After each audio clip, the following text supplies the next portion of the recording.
I can't do the 3, 2, 1. Three. Now's your time. You're in charge. So Yeah, but I haven't got any buttons. I might be nominally pushed to the front. Well, we don't want to pressure you with too much soon. It wasn't so much me stepping forward. It was just both of you stepping backwards, wasn't it? It was. Can you do the 3, 2, 1 thing? I can't.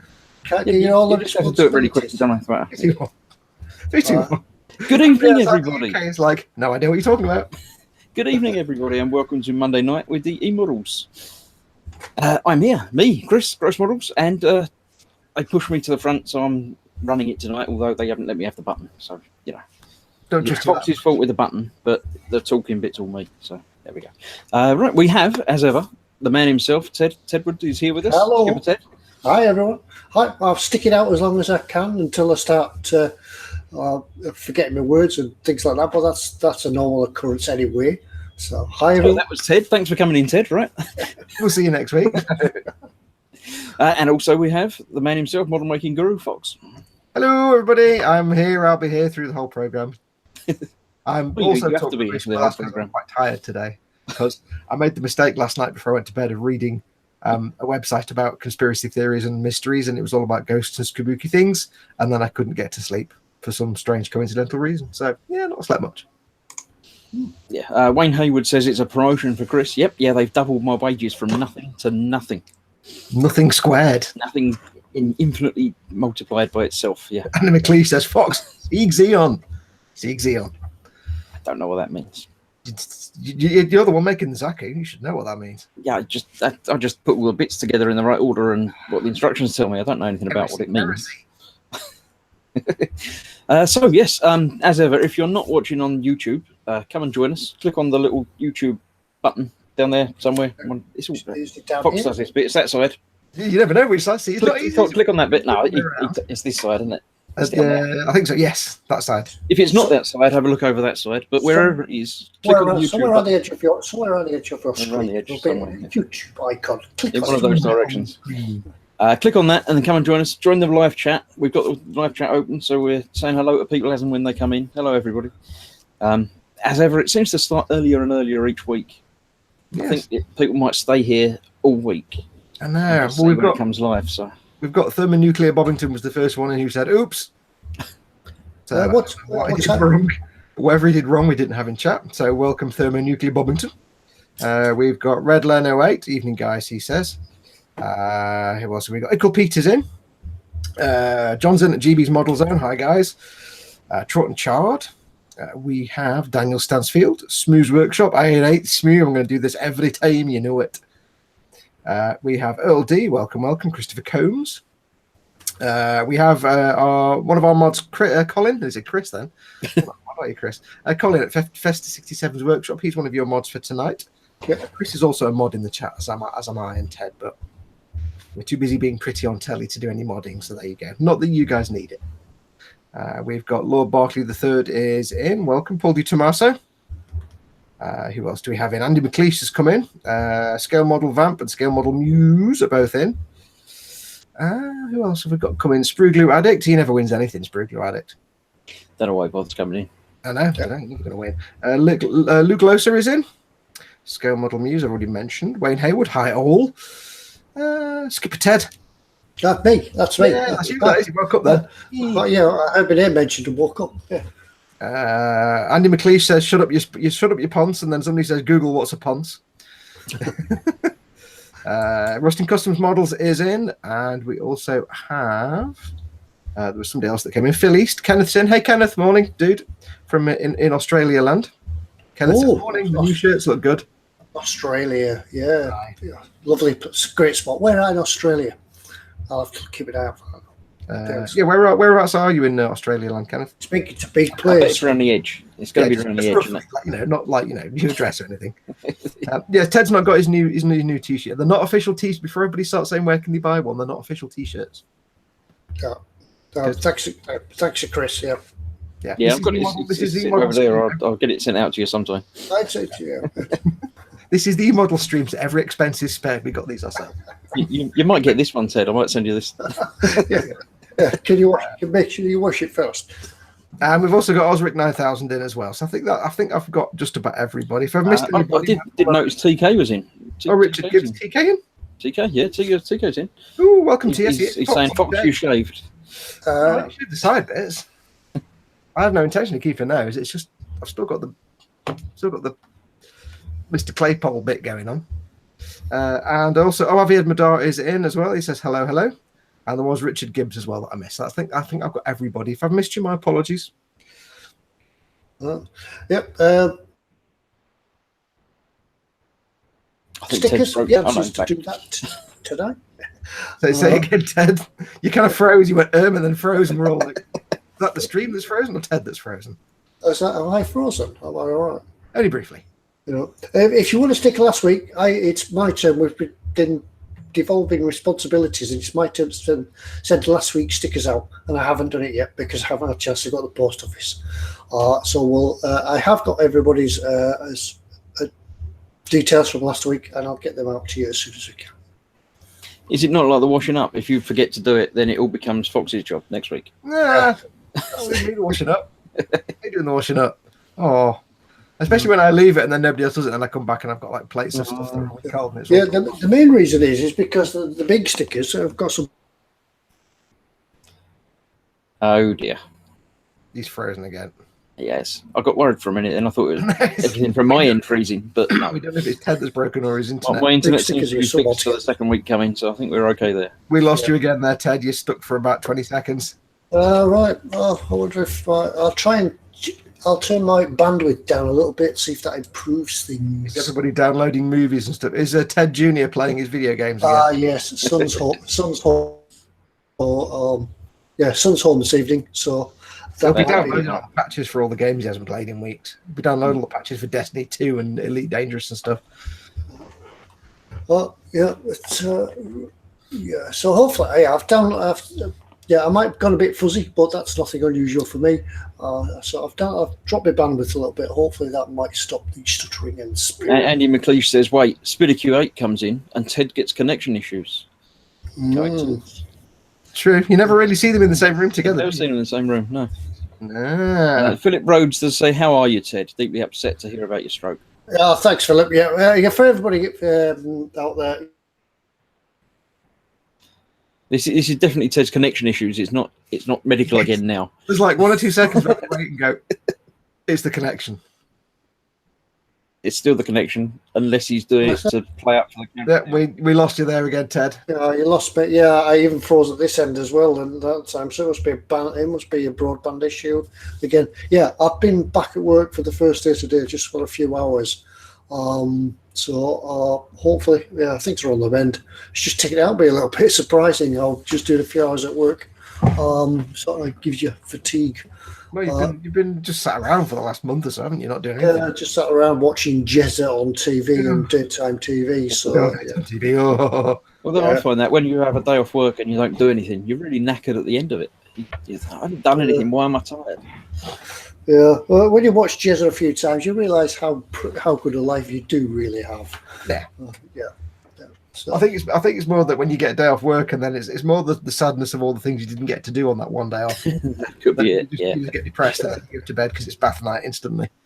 Yeah, I know what you do when you do get out. You have a day off work, so you get out of bed a little bit later, and then you sit and have breakfast about 11 o'clock. By the time you've had breakfast, it's lunchtime. So you think, right, I might as well have lunch now. Then you get lunch over, and it's getting until about 2 o'clock, and you think, well, it's really too late to start anything now, because if I start anything and I need it, B&Q is going to be short. So yeah, I'll just sit here and watch the telly. It's like me though. I'll be like, right, here's my plan. I'll get up at 9. I'll do this. I'll do that. I'll do some spraying. I'll do some other bits and bobs, and I'll be like, right, now it's 2 o'clock.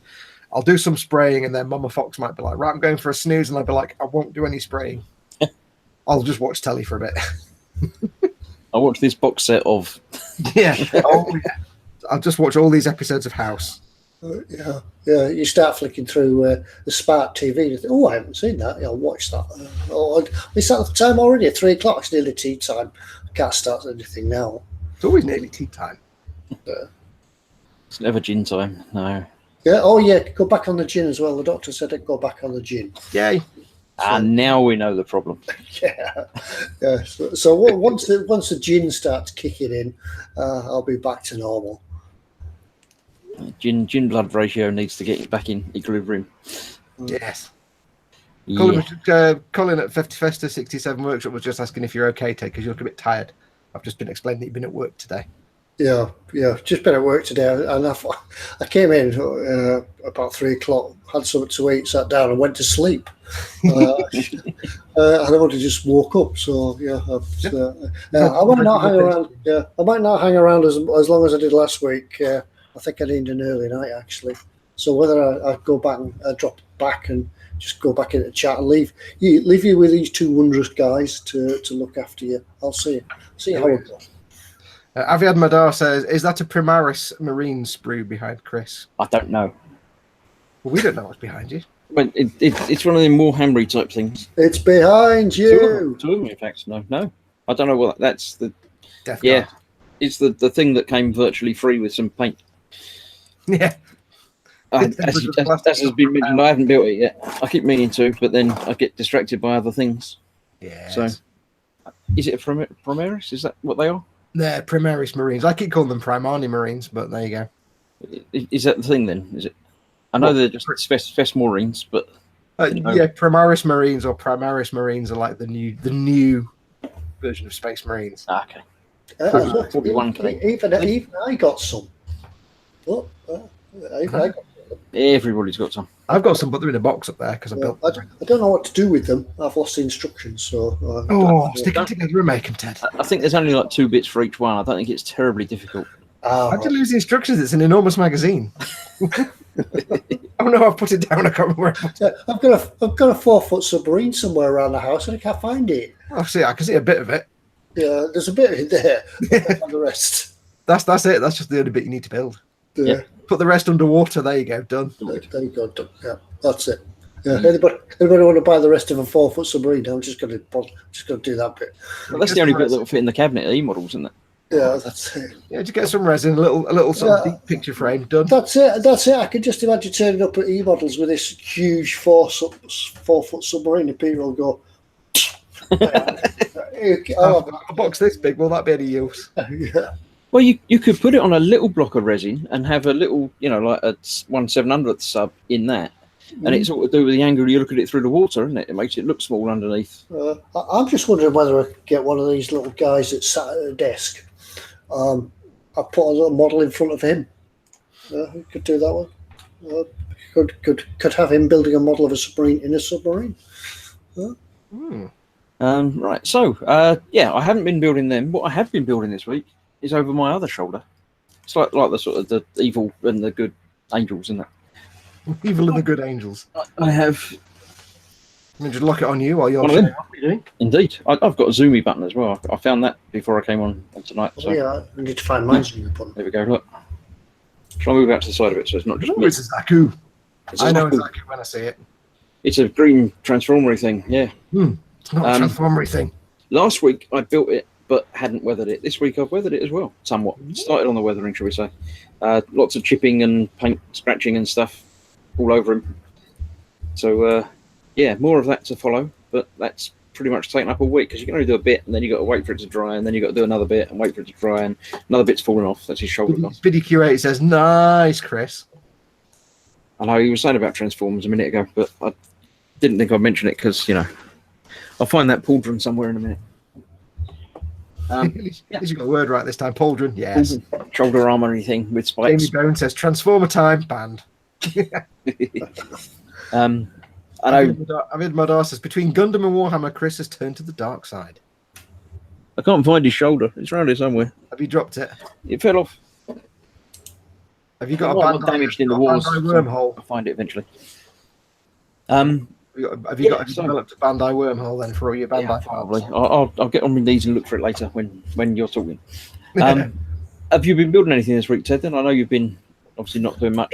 No, I haven't had a chance to do anything this week. Sort of had a few appointments and things to do, so I really haven't had time to do anything. I've just sort of carried on with the flesh tones on the crew. We see your pot of flesh paint over behind you. Yeah, I've got the flesh tones over there.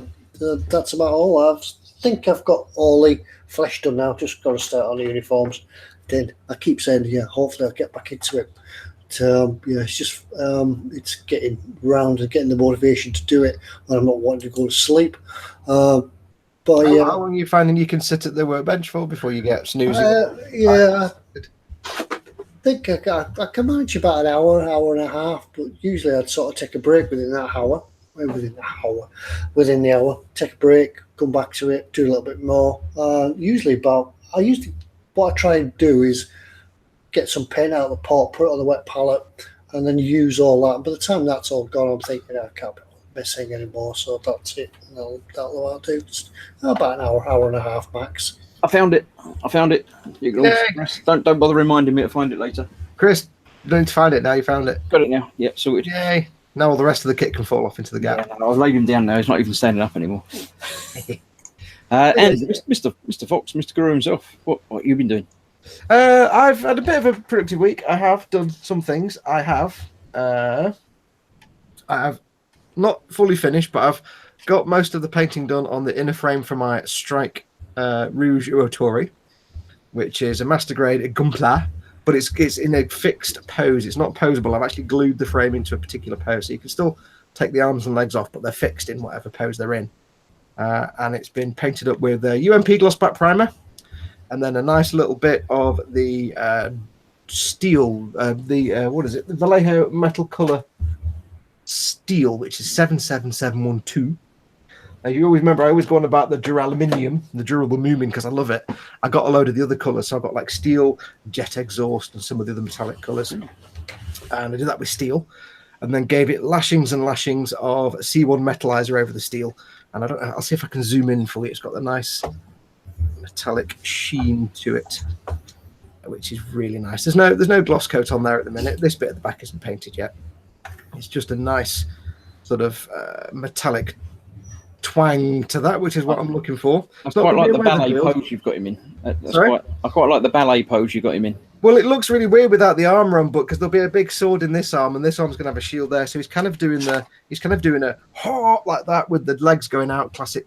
But it looks weird without the armor on. It doesn't really make any sense without the feet and stuff. But once the armor and stuff is on there, and the head and the shield and stuff, it'll kind of make sense. I also started because I need to start making stuff I can sell to make some money. I started painting up my Mortarion, my Warhammer Mortarion, which has basically got a primer coat on it, and that's as far as I got because I realised you need about 37 paints for this thing, and I've only got about 10 of them. So I'm like, okay. So which bit's the front? That is the front. So is that gloss primer you put on there? Is it? No, it's just this is just normal black primer. It just looks glossy. Must be the light on it. It looks glossy. Yeah, it's got a big light, but he's also got the big massive wings that go on the back, but I haven't attached those yet because they're going to be primed in a light. Where's the head? The wings will be in a lighter colour. He's quite big, but the wings will be primed in a lighter colour when I prime those because they're going to be a different colour to the rest of him. So he's primed up and ready. And then on the weekend I was working on my Warhammer army, so I started working on my Taurox Prime, which is a Warhammer vehicle, but I've added a third-party resin wheel set to this one because I think the tracks on it, I don't like it with the tracks, so I've added some wheels to it, so it looks a bit less. Yeah, it's a bit less tracky now. So there you go. So bits and bobs. So I'm working mostly on this thing at the minute because I need to get this done, and then we'll get some of the bits and bobs going, and then I can when I get all these done, all the 2 Gundam builds I have to do, I can zoom out. There's been some requests in chat that you zoom out, yeah. Yes, sorry. Yeah, you don't need extreme mouth. Wow. Once I've got the 2 Gundam builds I need to do, I can crack on with the Panther Alf for G that I've got to do, the 135th Panther tank from Ryfield that I need to do for eModels. And that's it. Nice. Somebody in chat asked if we'd see the new Star Wars film, and TK says Solo was really boring. I actually quite enjoyed it. I have to say.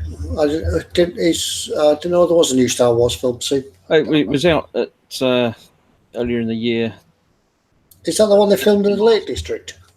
No. No. They might have filmed for some of it. They do filming all over in places, don't they? So don't know. Maybe it was. Glenn G says I should drink a pint of BB Stout per day. That would help build me up. Quite right, probably would. Yeah. However, I am on a health purge of my body at the moment.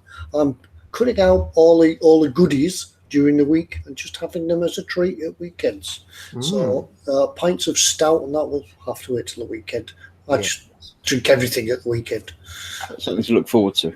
Yeah, that's it. I have to say, if we're doing a little bit of beer talk, I have discovered a new beer lately that I actually really like. You know, I like my ales and stuff. I've never had it before, but I went to my local Tesco's and they had some Guinness Foreign. I'd never heard of it, and it's apparently brewed in Nigeria, and it's really nice. It's like 4 bottles. It's like 7%. Really nice. But it's actually a Guinness label. Yeah, I think it's called Guinness Foreign Export or something. Oh, right. It's brewed in Nigeria and then imported into the UK. Oh. I guess it's just a version of Guinness. It's kind of it's kind of a more fruity flavour. It's rather pleasant.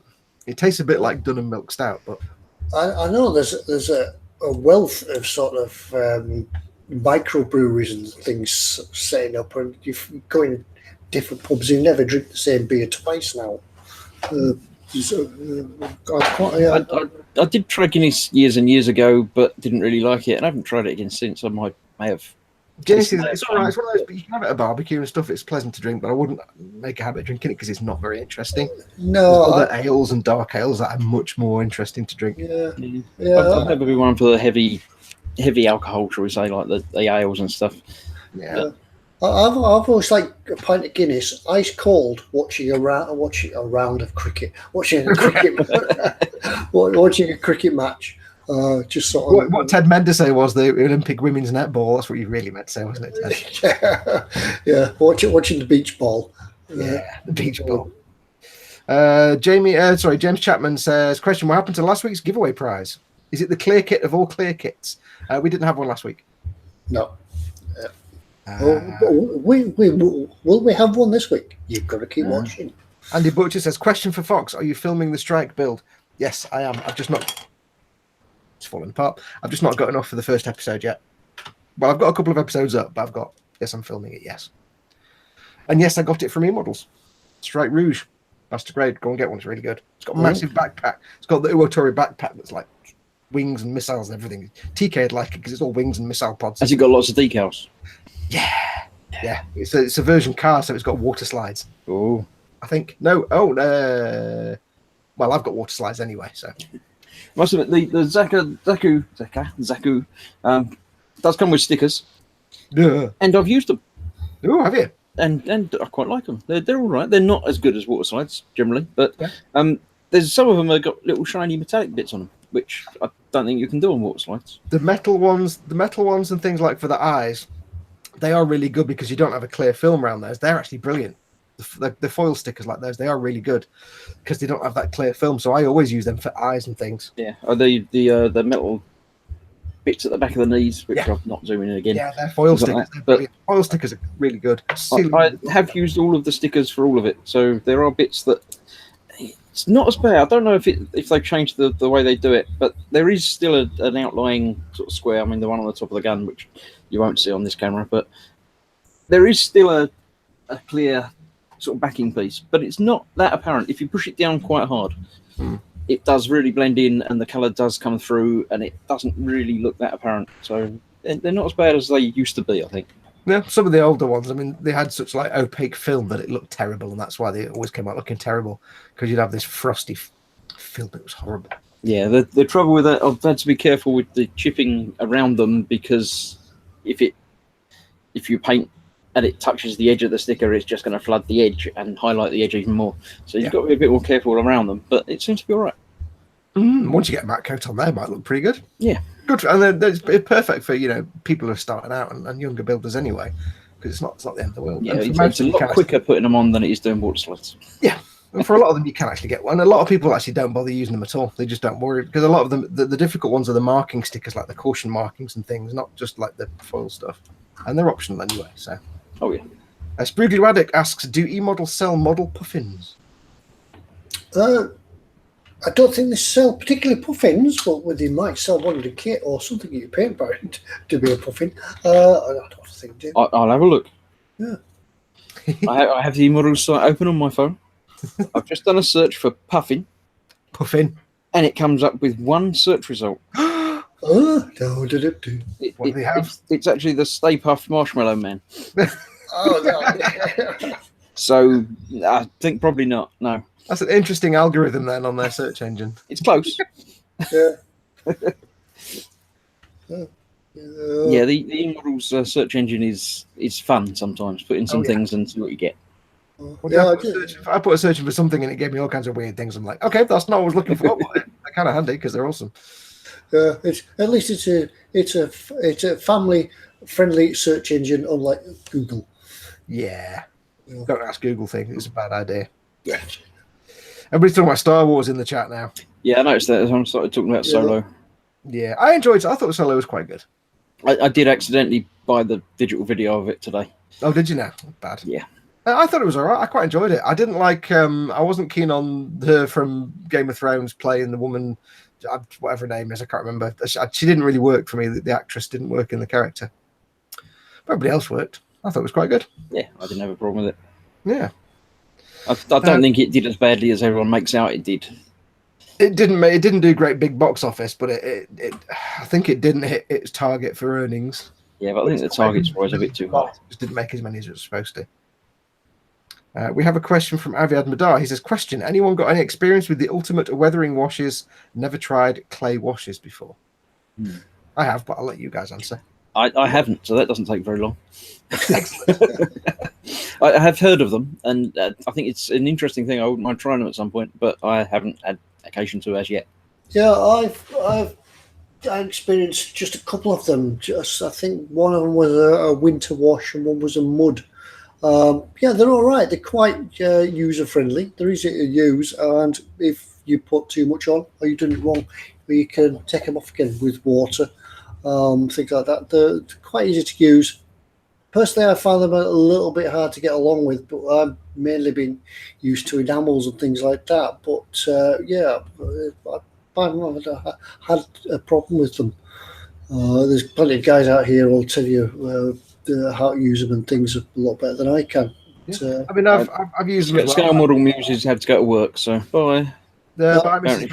She said she doesn't want to go, but sometimes you have to go. Can't you just phone them up and tell them you got a bone in your leg or something? You have to go to make the money to buy the models from eModels. So. Oh, okay. Yeah, have you used the clay washes? They are really good. In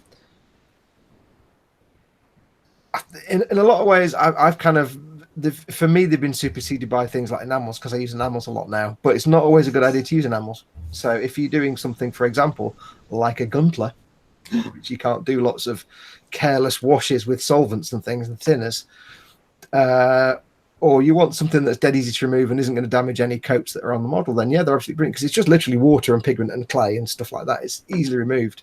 You basically just slap it all over. You can airbrush it or paint it on, slap it all over the model.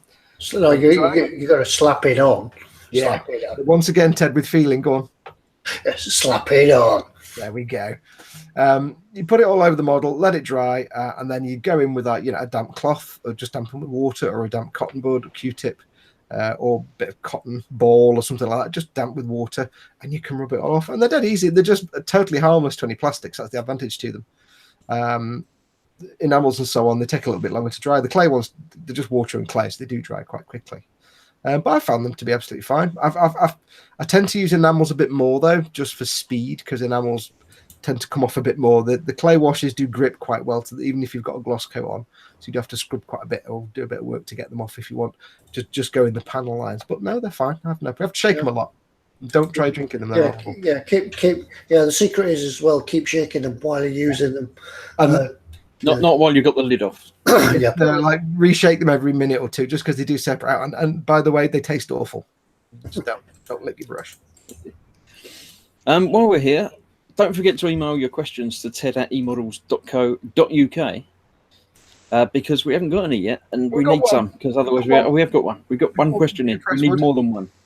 Yeah, if you want to send us a question, if you're watching this, by the way, and you can't see the live chat because you're not on YouTube, like Chris said at the start, don't forget you can hit the little YouTube icon in the bottom right-hand corner, that one of the corners. But if there's just no way for you to get into the live chat, if you're watching on a mobile device or a tablet or something, or like TK, if there's a dog in your face and you can't actually get to the chat, then all you need to do is you can drop us an email instead, just with your question. Just ted@emodels.co.uk. If you do have access to the live chat, Make sure to put your question in big fat capital letters, or at least put some of it in capital letters. Sometimes it kind of blocks comments that are all in capitals because it thinks they're spam. So put most of it in capital letters. And don't forget, of course, you can use the super chat button, which is the little dollar sign at the bottom of the chat. If you press that, it'll put your comment in a big coloured box and we can see it from a mile away. But yes, also, don't forget, you can send us your question and answer to use in the sticker giveaway. You'll get a guaranteed sticker if we read it out. And all you need to do is send us your question and answer and your name and address. And then if we use that, we'll send you a sticker. There's a very good chance that we will use it because we haven't got. We've only got one. If you don't want a sticker though, if your whole house is covered in stickers and you're using eModels stickers instead of wallpaper, you don't want, just mention it in the thing. But so please, no more stickers. No more stickers. Don't send me a sticker. My car's covered in them. My house is covered in them. Well, dog's covered in them. GA Presswood is set for a sticker because that's the only question we've got so far. So that's good. What was I going to say? Yeah, somebody in the chat, it's moved, it's shot out the way at the moment. I can't remember who it was asking how I was getting on with the submarine build. At the moment, unfortunately, it's come to a bit of a halt. One thing with moving house and things, it stopped it in the first place. And then I became ill, so it stopped it a little bit longer. Not what I wanted. I do want to get back to it. That's it's going to have to be as when. As we said before, it's just a time and sort of perseverance with getting on with it. So as soon as I'm back to it, we'll be getting back to this. It's a pity because there's not a lot left to do now. It's just a matter of putting it all together. You moved too soon. That was the problem. You shouldn't have moved for another month. I should have finished it first. We should have put our buyers off. Sorry, can't move for another 8 weeks until I finish his submarine. Yeah. Right, Tony Blackwell has a question. It says, any idea? That, so I can answer it for you. But go on. Any idea when eModels will get the life color sets of paints in? Yes, right now. They are here now. I'm just on a search for life color. Yeah, they've got some in. Actually, I was looking for something the other day. I was looking for some German uniform colours. I've just literally done a search for life color, but you have to spell it COLOR, the American way. They've got the Italian Navy. They've got the thinner East British tank set, weathered wood, weathering set, NATO Merc set, German World War II tanks, German World War II uniforms, World War II uniform set 2. Luftwaffe set, Regio Esercito set, olive drab. So they've got tons. They've got loads of them. There's loads of sets in. So if you've been looking for a live colour set, if you've been searching for colour with a U in it, that's probably why you haven't found it. So because you asked for it tonight, we arranged for them to be in store yesterday. Don't get any better service than that anywhere. Yes, I just added them right now. Well, I quite like them. That's why I was searching for some German uniform colours. You've used them, the life colours. I've got the life colour set in flesh. It's a set that's got sort of 6 or 7 paints in it. Yeah, all sort of themes to one particular thing. Yeah, and everything you need. I think the Axis interior tank set, Italian Royal Air Force set. I didn't even realise the Italians had an air force. Why were they called the Axis? I've never quite. I don't know. I think it was the axis of evil. Is it? I don't know why. I don't know. It's just something that I've never actually asked anybody, but I've never thought. I wonder why that is. Very good questions. Put it to the chat. Chat. Why were the Axis forces in World War II called the Axis? Even they referred to themselves as Axis powers. Did everybody take sides? Did they have a meeting? And, right, you can be the Allies, and you can be the Axis. Who was picked last? Or maybe it's some throwback from the proper meaning of the word Axis, as to be like maybe one of the meanings is in opposition or something like that. Because all the Axis powers will have been allies, wouldn't they? Yeah. So we would have been the Axis powers to them. So. Yeah, we were the Axis powers to them. Yes. Tony Blackwell says, "Damn, I kept getting coming soon." So he translated all the RLM and RAL colours into Vallejo and ordered them all from eModels today. Well, I haven't had a thing from Pete, mate, asking me to do any artwork for a big delivery for live colour. So I guess they've had them in for a while. Might just be perhaps to say if you put a U in it, it might not have searched for that.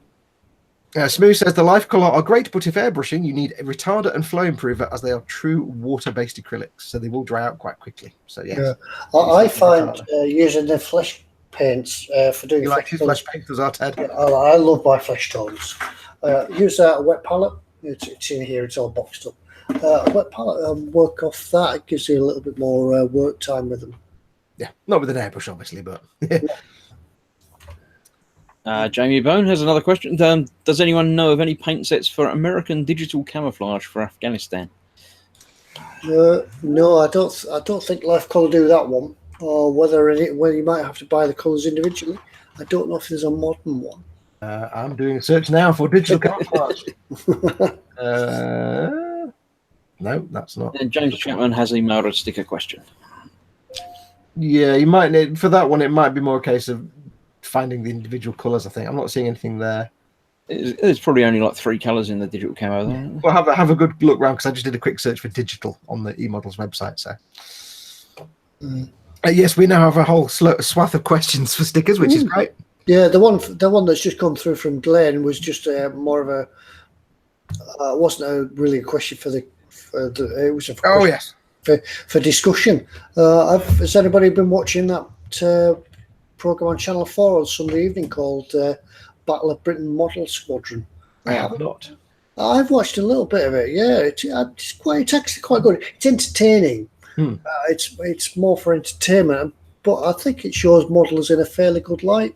Just in case anybody who is outside the UK doesn't know what it is, I'll just read what Glenn's put. He says, program on Channel 4 called Battle of Britain Model Squadron, it's a recreation of the Battle of Britain in 1940 using radio-controlled models of British and German team players in southern England. Spitfire, Hurricane, Stuka and ME-110 have been used so far. I did see something about that, but I haven't actually watched it. Yeah, they're flying out-of-the-box kits, foam, polystyrene built. They look fairly good to be flying. And they try to recreate what happened at a particular time in the Battle of Britain. And some spectacular crashes and people carrying bits of aircraft home, which is one reason why I never got into building model aircraft. Just on a little bit of a tangent there on the theme of model aircraft. As I said, I kind of fell into an internet black hole reading a mysteries and conspiracy theory website over the last few days. And there's nothing to do with any of that other than at one point they were talking about some UFO sightings and they had a photograph. It was in the UK. And they said it could be this or it could be that or it could have been a small remote control plane because as part of this airport has a section for remote control pilots. Not the pilots, but the planes. And it was a 1/6 scale Vulcan. Blimey. And they showed like 2 guys on the runway, on a real runway. There was 2 guys stood there, and this Vulcan was about, I don't know, it was about 18 foot long, and it was a fully working remote control Vulcan bomber. So it had obviously miniature jet engines. And they were just kind of walking alongside it, and this day, and they were like, yeah, that could have been the UFO possibly, because it's a jet, and it's fast, and it's a triangle shape, and it's 20 feet across. 1/6 scale working Vulcan bomber. Holy moly. Yeah, well, obviously, when America was developing the stealth bomber and things like that, and it was seen flying across American airspace, people were thinking, "What's that?" And the Americans would have obviously deny that it was an aircraft. So yeah, another theory was a UFO. So. Mr. Jeffrey 9196 says, "Does anyone know when Trumpeter is going to release the 1/16th Panther?" Your 1/16th, that was a Panzer IV, wasn't it? Panzer IV, yeah. I'm not. That was a Trumpeter, wasn't it? Unless they're waiting for maybe not Telford. But we've had the toy fair, the Nuremberg Toy Fair, haven't we? So maybe next year, perhaps. I don't know. So I'm just guessing. Yeah. Andy McLeish says the Rome-Berlin Axis became a military alliance in 1939 under the so-called Pact of Steel with the Tripartite Pact of 1940. So I guess it's the name of that accord where the word Axis comes from. See, eModels, you learn things every day. Yes. Yeah. This program's not just about chatting about models. You can learn something. Not just talking about childhood sweets. We learn things. Yes, we learn things. We put things in our brain. Yeah, you see, if we're educational, we don't have to pay VAT on this program. Terry, Smooth Workshop sends a question in. It's about Warhammer, so I might as well do it. He says, Fox, I got told my Horus Heresy Contemptor Dreadnought is 30k and I can't use it with my 40k Space Marines. Why? Completely different fictional universe. 30k and 40k. Although, no, it's Horus Heresy. It's kind of complicated. You need an extra 10k. That's Horus Heresy is pre 40k, so it's not the same games. It's I don't know actually. I'm kind of confused because it's not Age of Sigmar. I think they might have different game rule sets. I think are they a different resolution on the game table? Is all? I was thinking actually, why is Horus Heresy not 40k? I can't remember. I was getting confused with Age of Sigmar there. Don't know. It's still 40. It's not 40. We'll send Fox on a fact-finding mission during the week. Well, it's 10,000 years before 40k. So for your homework this week, we can come back next week with the answer. Yeah, go and have a word with them in your local place that sells the things. Yeah. For Horus Heresy is a different game system, I think, if I remember rightly. It's a Forge World thing as well, mostly. So there you go. Yeah. Oh, yeah. Don't forget about, we're getting the emails coming in now. Don't forget about any shout outs. If you have an event or anything, or even a member of your family or friend who has a birthday or a notable event and you want to shout out, let us know. Yeah. Smoo also asks, why is it when he was scratch building his TARDIS, he used 6 times more paint on the inside than on the outside? Only 6 times? And I thought it would have been a lot more than that. Would have been it was gallons of emulsion, though. Yeah. Andy McLeish says, was there not a patch out for 30k units and paying more points for 40k? I don't know, actually, because I've not learned that much about the specific game, so I'm not really sure. I'm a little bit worried when board games need patches. I mean, there is a reason in the law, because it's 10,000 years before the current 40k law. It's a whole different... TK says that they did have a patch. Talking to Andy, so I didn't know TK plays 40k. He did he was into it for a while. Yeah. Aviad Madar says that's BS. You can use a Contemptor Dreadnought in 40k, both army specific as well as from the Forge World Index. So go ahead and use that dread. I suppose it could also be that the person was talking nonsense when he told you that. And Angus Allett says Horus Heresy is 30k, 40k set 10,000 years after Horus rebelled against the Emperor. So maybe in terms of fluff, it's 10,000 years old. So it's doing my brain. I haven't a clue what K are we in at the moment then? Is 40k meant to be now, or was it a long time ago? No, 40k and Horus Heresy are still they're both there's still like games you can play. Yeah, but I mean, is it a historical thing? Is it now or is it future? Or 40k is the 41st millennium, so it's 30,000 years from now, 20,000 years from now. Okay. The 41st century, 41st millennium. So we could do 20k, and that'd be like now stuff. Yeah, it would be 20k. Anyway, yes, let's move on from the Warhammer stuff. Yeah. I did find, talking about going back. Sorry, just dragging it back to shout outs and things. I found an IPMS show this weekend. Coming up, 23rd of September is the IPMS show on Keighley. The Prevent the Bottle Show Edition 1, 2018. This coming Sunday. This coming Sunday. Yes, I'll be there. I'll be somewhere else. Clubs, special interest groups, free parking, traders, on-site catering, competition, tombola. 23rd of September from 10 till 4. University Academy Keighley. If you just Google IPMS Keighley, I'm sure you'll find it on the website there. That was sent to me earlier in the week. Cool. So that's that one. Yeah. So Keighley's quite good as well. Going back to real ales and beer and things like that, Keighley's quite good for some real ale as well. So if you're in the area, get yourself along and support the IPMS show. All right. They've got catering. Catering. They got a gin bar, Ted. Who cares? Well, you do. I do.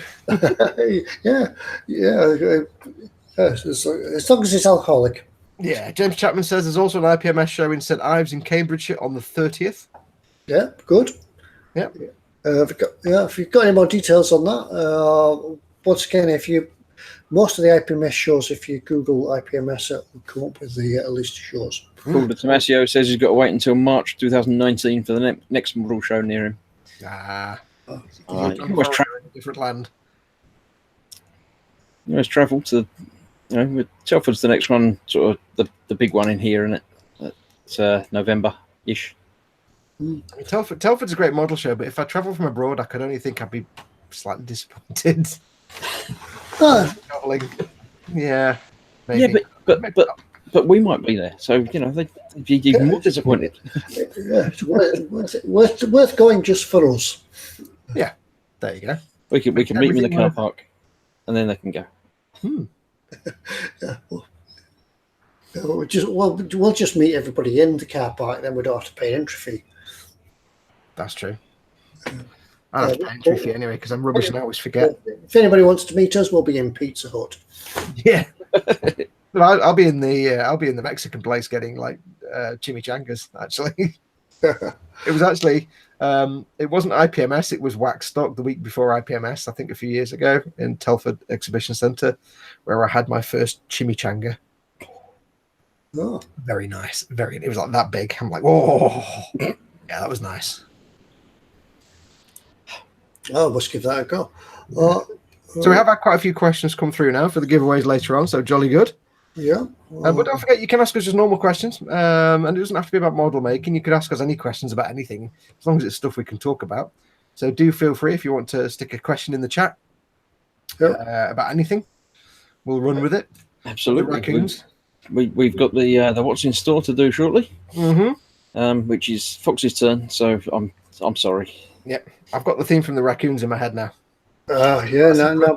Now it's in there. Why? Could you not remember the theme tune from Raccoons? No. Run with us. We got everything. No. Well, you haven't even given us a hint this week, so we'll have to guess what the link is. Do you not even remember the Raccoons? This is the best cartoon ever. I can picture cartoon raccoons, but I think I might just be inventing them in my head. Oh, you don't remember Bert Raccoon? And oh man. No. Okay, we've got an eternal question from George Flouter, and it's one of those legendary questions. It's like, cake or pie. Is a hot dog a sandwich?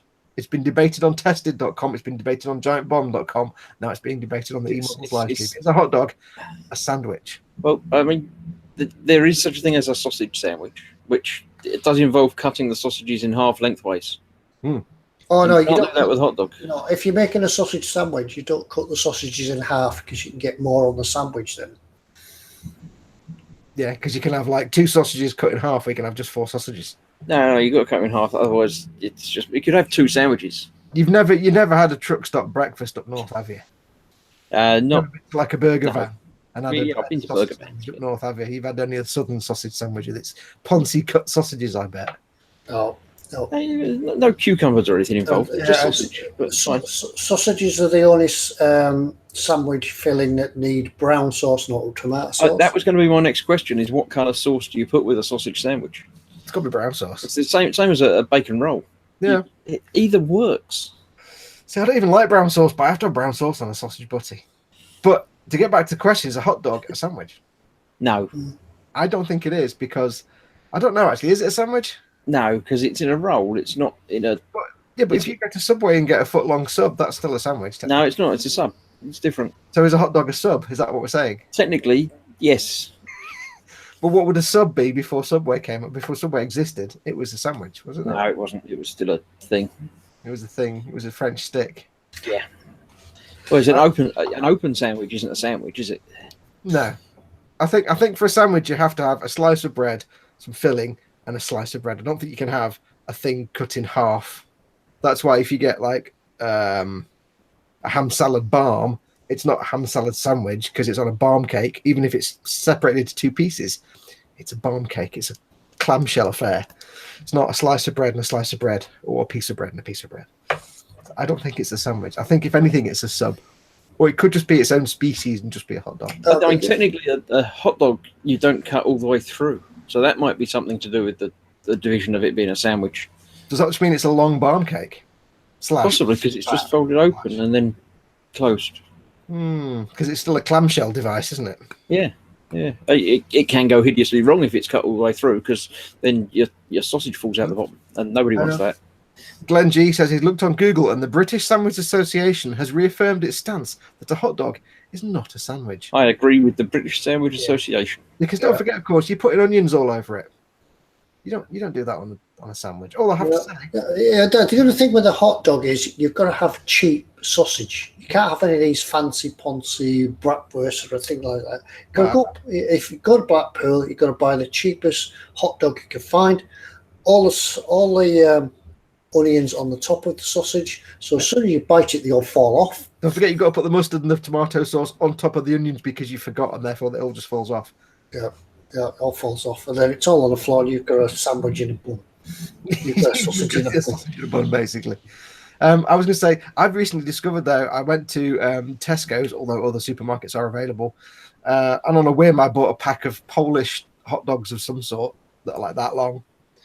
I can't tell you what they are because it's in Polish. But there's some kind of Polish hot dog sausages and a big jar of sauerkraut, and had, I guess, Eastern European hot dogs, and they were really nice. The more important question is, why do hot dogs come in tins of 8s, but buns always come in packs of 6?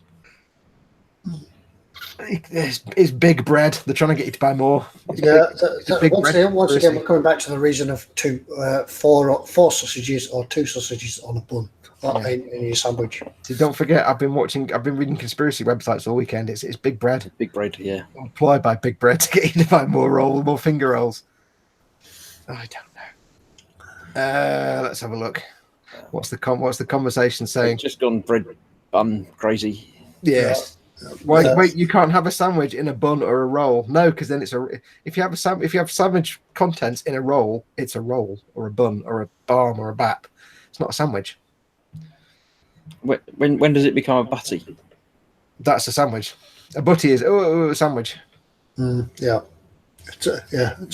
A chip butty doesn't have to be in a sandwich bread, though. That can be in a roll. No, then it'd be a chip roll or a chip barm. No, it has to be in 2 slices of bread. Yeah, if it's a butty, it has to be slices of bread. Yeah, we've got to squash the bread until you see the imprint of the chips through the bread. Yeah, exactly. Bread. If you walk into a fish and chip shop and say, "Can I have a chip butty?" they'll be like, "What?" We say, "Can I have a chip barm?" No, cake. I think they'd consider me to be balmy if I asked for a balm around here. Well, I don't know what you nonsense Southerners call them, like oven bottoms. Like centre of civilization, London, will have you know. What do you call balm cakes? You call them? I don't know, rolls. I think I don't know what you're talking about. Rolls, it's a roll, isn't it? You'd have a chip roll. Yeah, chip butty. Wait, no, it's not a butty. It is a chip butty. Chat, help me out here. It's a chip butty, isn't it? Nah, I don't even think Southerners use the word butty anyway. Only for chips. I think that's the only time we use. Yeah. Used a northern word. We use chip. We just say chip balm. Chip balm. I've seen David Moore says to Chris, you will lose at least 2 per can to the dog or cat. I don't think he's talking to me because I don't know what you're talking to. I couldn't see anyone called Chris above there, so it might be me. I don't know now. Scotch egg says Andy McLeish. A burger, says Simon D. No. That's a bread cake, Fox, says Speedy Q. Yeah, but you're up in Scotland. Everything's weird up there anyway. David Moore is right. Butty's a sliced bread. Yeah. Butty is slice of bread, contents, delicious contents, and slice of bread. So the sandwich is just another way of butty is another word for a sandwich. For some reason, we've gone on to Monty Python's Dead Parrot sketch.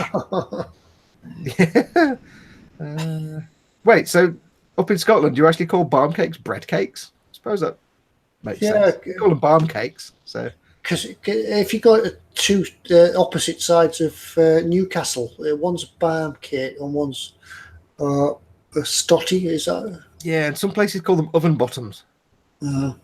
George Flouter then says, "What is a butty? A butty is a sandwich." Yeah, or a roll. Slang word for a sandwich. Yeah, especially for us Northerners. If you go to the burger bar at the side of the road, yes, for a bacon butty. Yeah, which is a sandwich basically. You wouldn't go, "I would like a bacon sandwich, please, my good man," because the man in the mobile burger van would be like, "Do you want a bacon butty?" We don't sell sandwiches. No, we don't do. We're not a butty. We're not a sandwich shop. George Flatter says, "I'm so confused right now. I'll join you on that. I'm in the conversation and I don't know what's going on." I started it. I'm just confused by the Dead Parrot sketch happening in the chat. The thing is, I suppose if you're outside the UK, then it could get confusing to think what. Don't get on the subject of Savoys like these Southerners eat.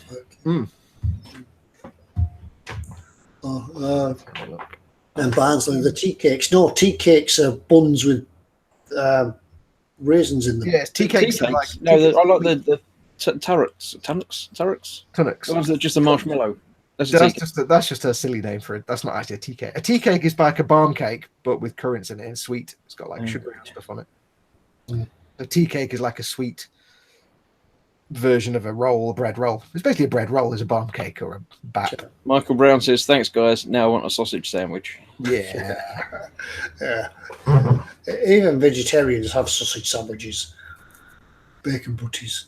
No, that's a fruit tea cake, says Zadster. No, Speedy Curator says, and tea cakes with fruit are called fruit tea cakes in Barnsley because Barnsley is weird. Paul de Tomasio says, no, it's a scone. I'm not sure if he says scone or scone. Sorry, whichever one you say in your local dialect is. Scone/scone is that's not even bread. That's a different thing altogether. It's a different thing altogether. More of a cake, isn't it? Scone is the thing you cut in half and you put cream and jam on it. It's like, but you put cream and jam or jam and cream? Well, yes. Well, you put both on both, and you can mix it up. I think you've got to put the jam first because you can't spread anything on top of cream. Graham Presswood says, what's a muffin then? Is muffin just not the silly nonsense American name for a barm cake? Muffin? That's them little cake things that a muffin don't fit in the cup.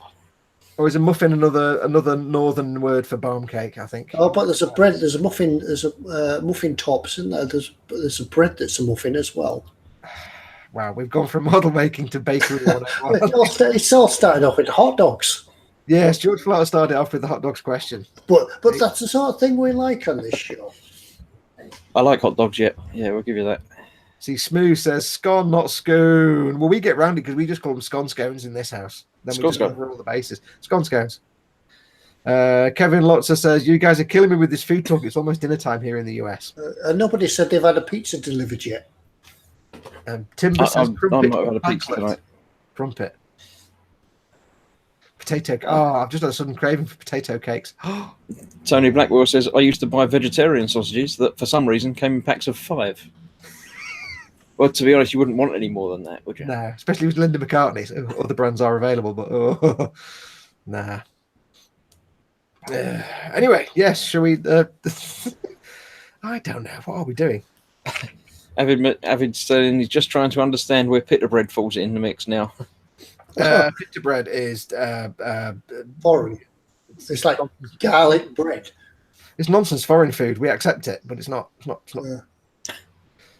We have another question. This question for kind of chat, really. From Terry at Smoo. I'll start that again from Smoo. It's more a question for everybody rather than just us. But he says, how many people actually modify their kits or build stuff from scratch, or do they build straight out of the box, not counting aftermarket stuff you can purchase? Well, personally, I build it out of the box usually, but I'm not. I'm certainly one that if I think some scratch building would add to it, I'd add it. I'm not shy of doing that. I mean, you've done quite a bit of scratch. Sorry, a bit of a good burp there. You've done quite a bit of scratch building in your shipbuilding days, didn't you? Yeah, I used to scratch build complete ships. Apart from the hull, I would scratch build everything. Everything above deck would be scratch built. Yes, it's not too difficult to do. If you've never tried it before, have a go at scratch building something. Use whatever materials you can find. I used to use plastic card, things like that. Everything that you see in the world around you, as I always say, is made of cubes, spheres, or cones, or a combination of all three. I like the way you say cubes. Cubes. I thought the cones was quite good as well. Cubes, cones, or spheres. Yeah, I mean, the primary shape. Well, they're not called the primary shapes. They're called the something shapes. Yeah, shapes. The shapes of things. Yeah, I don't really scratch build if I can avoid it because 2 reasons. One, I inherited my father's DIY skills, so I've got no skills at all. And also, I'm far too lazy. I will occasionally cobble something together out of plastic card if I need to build like a a bit of paneling or to do something to add some detail, but I'll do a little bit, but like just cutting things, flat things out of plastic card, I'm not very adventurous, because I really did inherit my father's DIY skills, which are nil. Yeah, but you kit bashed that last build for eModels. Yeah, but that was just using off a sprue bashing. It was kit bashing rather than scratch building. Kit bashing is one thing. You stick in one thing from one kit on a different kit. That's kind of easy. But I think Sprue's really asking about proper scratch build. He scratch built his TARDIS from like plastic card and wood and twigs and bamboo and things, and I do know that one of the Sprue says, way to go there, model building rather than model making. A lot of the stuff that I've built, I didn't even have a kit or instructions or anything like that. I just had sets of photographs and build from there. Because that I always say that that a handrail on a ship is usually 4 foot high, so you could scale everything up to that. When you say that a handrail on a ship is 4 foot high, none of us knew that. If you've worked on the shipyards, you know that. They're generally about 4 foot high. I've seen lower ones and taller ones. Come on, you've all built submarines, like I have. I think the thing for me is, I've always seen it as one of those skills. I've just never had it. To take a model and make it into something like from a kit requires, certain vision and creativity. But to take just, as somebody correctly pointed out, primitive shapes, that's what they're primitives, or just bits of things, just wood and just completely scratch build something is a whole different step up. You still need the same creativity and intuition and feel for what you're building, and be able to see that this block of wood will become this other thing way down the line. But I think it's a whole other level up from just building a straight kit. You've got to have that extra, almost sculptural sense of doing things. And I've just never had that. I've never been that creative. I'm not that imaginative, I'll be really honest. I think a lot of my scratch building stemmed in my shipbuilding day when I was building model ships. It sort of stemmed from having a lack of cash, or those were the days where there wasn't the internet as it is today, and you couldn't as easily buy anything just off the shelf. So you'd think, well, if somebody else can make that gun, I could surely make it myself. That's how my scratch building came about, because one, I didn't have any money to buy it. Two, I couldn't buy it from anywhere because I didn't know where to buy it. And three, if I could buy it, it would probably take days to come, and I'd be sat with a model that I couldn't do anything on because of something that needed building. So it would stem from there. So I think the thing is nowadays that there's, compared to like 30 years ago, there's such a massive wealth and range of kits of all kinds of different things that for most people, wherever your interests may lie, there's probably a kit available that's got you covered. So there's less need to scratch build. When I go back 30 years, if you had anything that wasn't World War II or modern day armor or an aircraft, you were tempted to be a bit knackered and would have to rely on your own instincts to scratch. There's also a lot of aftermarket and add-on kits, isn't there now? So you can upgrade bits and add extra bits on. I think the resources are so wide now that there's less and less need to be able to scratch build for people to have to start to scratch build. So I think it's just a dying art, not dying, but it's a reducing art. Spidiq8 says about Ted saying about how high the barriers are. He says literally no one else in the chat knew that. Yeah. and Smooth says it's 4 foot higher. It's just a bit taller than me. You'll be hanging on to them like that, won't you? Yeah. I would say I could do chin-ups from them, but I can't do chin-ups. LD says watching an African artist that makes awesome statues out of mud and elephant poo. I've actually been watching, and I can't remember what it's called, but there's an ancient Japanese art of taking poop or mud, doesn't matter. Seems to be better with poop. And basically making a highly polished sphere of it. You get it, and you make a sphere of it, and you work it, and you work it, and you polish it, and you work it, and you basically end up with this thing that looks like a sphere of marble, of glassy marble. So it's true you can polish. Yeah, yes, you can. It was on Mythbusters. They did "Can you polish poop?" Yeah, and you can. Yes, you can. Literally no additives to it at all. They just work it with your hand. I can't remember the word. I can't remember the word for it. There is a name for it, but I can't remember what the word is. I'm sure somebody will tell us, but yeah. There's a Japanese word. Somebody on there. Yeah, Smooth says the way he looked at it is he wanted to make a Doctor Who TARDIS. There is a BBC official kit, but it was 90 quid. His TARDIS cost him £6 in materials. Yeah, that's time, obviously. Yeah, that's my point. As I was trying to make before. The days when you looked at you had paper catalogues that come through the door. You sent off from the back of the model magazine, and the paper catalogue would come, and you'd open it, and you'd see a very poorly moulded lifeboat, and you'd think, oh, yeah, and it's how much? I can make that. Yeah, so. I think scratch building is one of those skills that I would recommend everybody try and get into. Yeah. I think it's one of those things that you can either do it or you can't. I do think it needs a certain degree of. Some things about scratch building as well. You don't have to be as perfect as you think you are. No, as you think you need to be, because you can build something and it can actually, as long as it's tricking the eye, depending on what scale it is, if it's tricking the eye to you believing it's a lifeboat, then it is a lifeboat. And the thing is, well, it depends on what you're making. If you're making sci-fi stuff like spaceships and things, then they don't have to be, as Adam Savage showed in one of his videos on Tested the other week. Sometimes they just look square and clunky, and they don't have to be sleek and stylish. So you can get away with rough edges because you might be building that kind of style of thing. So yeah, and if it's not a real world object, then who's to say that it's wrong?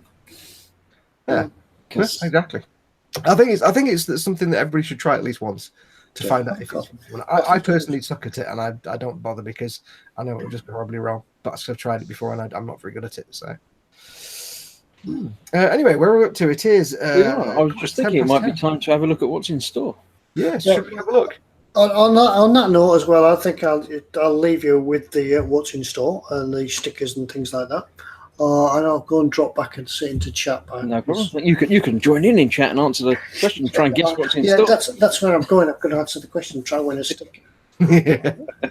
All right, Ted. Will you take care of yourself? Yes, thank you for coming. Take it easy. Yeah, I'm going to bed because I need to have a lie down. Yeah, let's go and have a snooze and a gin. Okay. All right. See you all later on. Bye. Good night. Press the button, Ted. Press the button. Not that button. Oh no, it's all right. You've got the button. There you go. That's okay. Right, what we're doing? Oh yes. What's in store? What's in store, Fox? Coming in. Right, I've got that, haven't I? I'm doing that. Yes. Let me lock it on me, and I shall. As ever, we're doing a mini competition of what's in store. So Fox has chosen a selection of several items that have one overriding theme. Being that it's Fox that's chosen it, it's either going to be really, really easy or really, really hard. So you can figure it out, but don't guess until he's finished and he's come back on screen himself with his whole head in frame, saying enormous whole head. What's in store? And he'll ask you what is there, and you can put in what's what, and you have the chance of winning and sticker. I'm just getting some stickers out now because I realised I hadn't got the stickers out. I've got some stickers here. Do you want a big sticker or a little sticker? What are we giving away for the what's in store? We do it for a big sticker, don't we? If they get there for a big sticker, right? One large sticker that looks like that in there. Yep. You can stick it to whatever you like. Stick it to your bedpost overnight. If we should have a competition as to send us a picture of your sticker stuck somewhere. Oh yeah, yeah. And then that would go onto the Facebook page, and then we can let the guys actually at eModels look after that. Yeah, it'd be minimum effort for us. Brilliant. Absolutely. Send in your pictures of your sticker stuck somewhere. Preferably not you getting arrested for sticking it to something that you shouldn't be sticking it to. Yeah. But yeah. Anyway, let me look it on me, and before we start inciting people to go and do things they'll probably get arrested for, I need to apply to go to Ching. There we go. Right, well, not where I wanted to start. We'll start there. Right, here we go. This is what are you all seeing? Is it seeing? And you? No, we're seeing you at the moment. Seeing me? Oh, that's not right. We're not sharing. Hang on. There we go. There you're showing me in the corner. Oh, I've gone now. It's all right. Right, there we go. Is that better? That's a thing. Yep. Okay, so we're going to start off we've shown the Hobby Zone stuff before, but we're going to start off with just a single module this time. And this time I'm showing you the Hobby Zone 20cm brushes and tools module HZOMS7. We've shown the Hobby Zone stuff before, and the Hobby Zone stuff is fantastic. You get drawers and shelves and all kinds of things just to tidy up your workspace. You can have little drawer sets and all different sizes. And you basically make it yourself. It's all modular. They're all the same size. They're all 20 centimeters wide. And they all have magnets on the bottom. And basically, they're all modular, so you can stack them in piles and make them go around corners and corner units. But they're just self-assembly. You get all the bits in the box, you stick it together with some wood glue, and they're dead fun to make.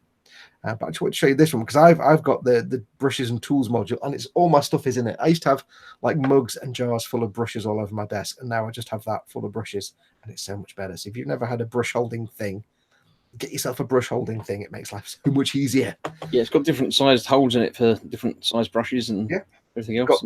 You've got big holes at the back for your big fat chisel brushes and your blending brushes, and then you've got little ones at the front for your smaller brushes. I've also got things like my tweezers, pencils. I've got some sculpting tools in there. The tray at the front on mine, I've got some toothbrushes and my stabby knives and things like that. And there are other little tool things, but I just want to show the brush one for this one. So that's that one. So that's little tools and brushes. Now with the Hobby Zone stuff, you can actually go to accessories and workshop organizer. If you go to the menu at the top and go to workshop organizers, that entire section is about the Hobby Zone stuff, and it's all brilliant, and you need to go and buy all of it. And don't hang around. Like we always say, if you fancy something, get it in your basket, as Ted would say, slap it in your basket. And remember, it's not yours till you paid for it. With the Hobby Zone stuff, when we show this stuff on the stream, it sells out. So if you do fancy any of this, I mean, look at all that. If you do fancy any of this, get it in your basket while we're wittering away in the background and get it processed, because they'll go out of stock dead quick. They'll get more in, and they'll get them in quick, so don't panic. But if you want to be able to get your stuff now, there's tons of different modules, and they're brilliant. So it has been pointed out in chat that 20 centimeters is actually shorter than the normal one. Most of the others are 30 centimeters. The ones with the S in the name are 20 centimeters. Let me get my taping measure. I'm measuring taping because I've got mine. Mine are all the same width. They are all 30 centimeters. I might be reading that wrong then. I think it is a 20 centimeters. It has got an S in the name on that one. They do some that are slightly shorter for fitting into different areas and things. Oh yes, they must have added that. Yeah, I think that. Oh, there you go. Yes, it's a little tiny one, little tiny fella that goes on the end there. Yeah, so if you've only got a 20 centimeter gap, this is ideal. Oh yes, I know why, because I've got the one that's got some other racks on the end. That's why. Haha, confused myself. So there you go. But anyway, yes, a little brush holder, so it's nice and sweet for you. What's next? Next we have another little Hobby Zone thing, just a nice little one that's not in the modular set. It's a little painting palette. Nice little nifty little palette to use if you're whipping away and you want to get some painting and mixing done. It's made of an acryl substance that will repel any paint or most paints, so it's easy to clean. Basically, you can pop the little plastic bit out to clean off. You don't clean the whole thing because that'll just make your wooden bit go all soggy. But you get the scrubby cloth and you get the acryl sort of mixing tray with the little recessed areas there for mixing your colours together. Now, I would normally use a wet palette for my acrylic paints, but what I would use this for is things like inks, making inks or glazes. Because sometimes when you're mixing paints, if you're using like water-based acrylics, you want to use a wet palette to make them flow better. But some paints are too thin. Things like the Vallejo metal paints are too thin. You don't need a wet palette. They're already thin enough. And if you put them on a wet palette, they'll just turn into water. So for things like, for example, the metallic paints, very thin ones, if you're using, say, lacquer metallic paints as well, or if you're making glazes or making washes or anything like that, using Citadel shades, or you're making your own shades, or you're making a magic wash or anything like that where you don't need to use a wet palette, grab yourself one of these. It's easy clean because it's acryl, so everything will just come off it, and it's kind of handy. So I thought I'd just show you that one. It's kind of nice to look at. Handy little mixing area, and I like this wood. It looks like edible kind of bread product, but it's not. You don't want to wash that bit. You just want to wash the plastic bit. What's next? Next we have Modelcraft Headband Magnifier. Now, people often ask me what my Space Helmet of Seeing is. It's not quite one of those. This is like a step up from mine, because mine's a bit old and it's a bit rubbish and it's got no light on it, but it works fine for me. But this is the Modelcraft Headband Magnifier. If, like me, you're a bit old and your eyesight's going and you're having trouble seeing the little tiny details, maybe you're painting little tiny figures, or you're doing a lot of brush work and you've got to paint tiny little things, you're getting real detail painting going on.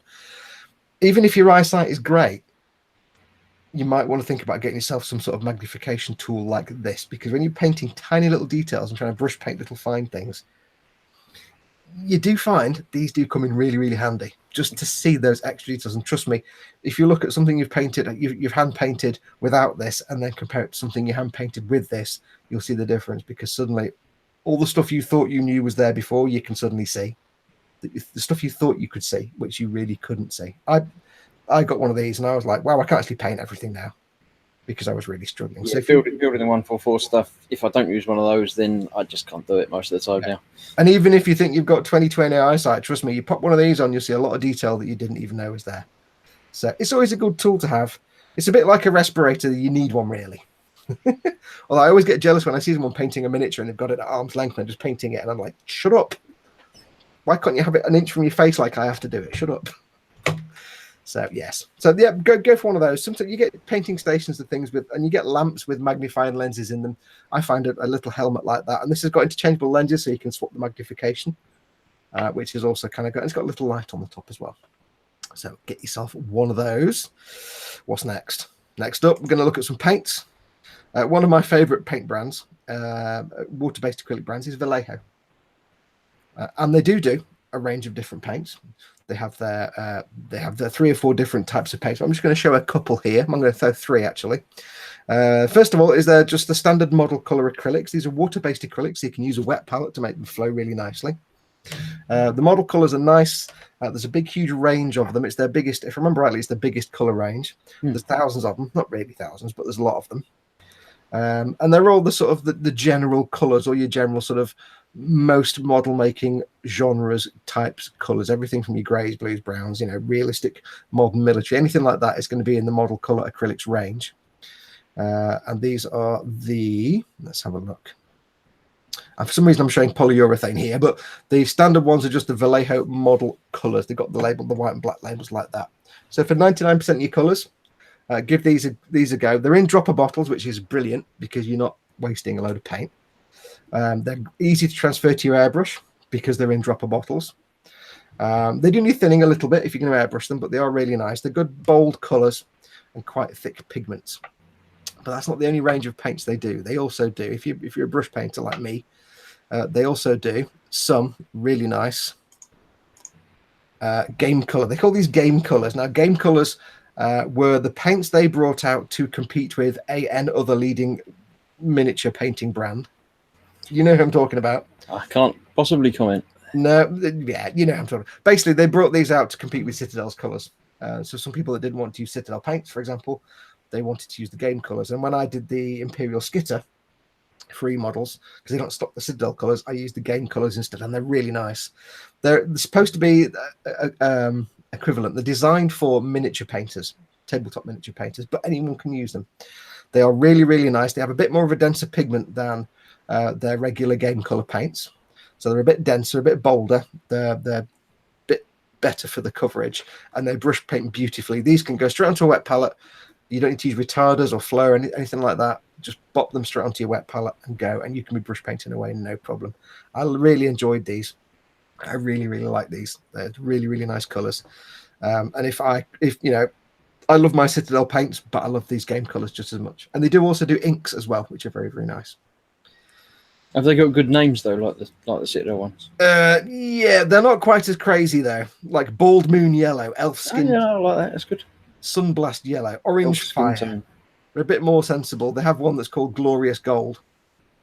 They have one that's it's an analog for the Citadel colors that you use for Space Wolves, so they just called it Wolf Grey.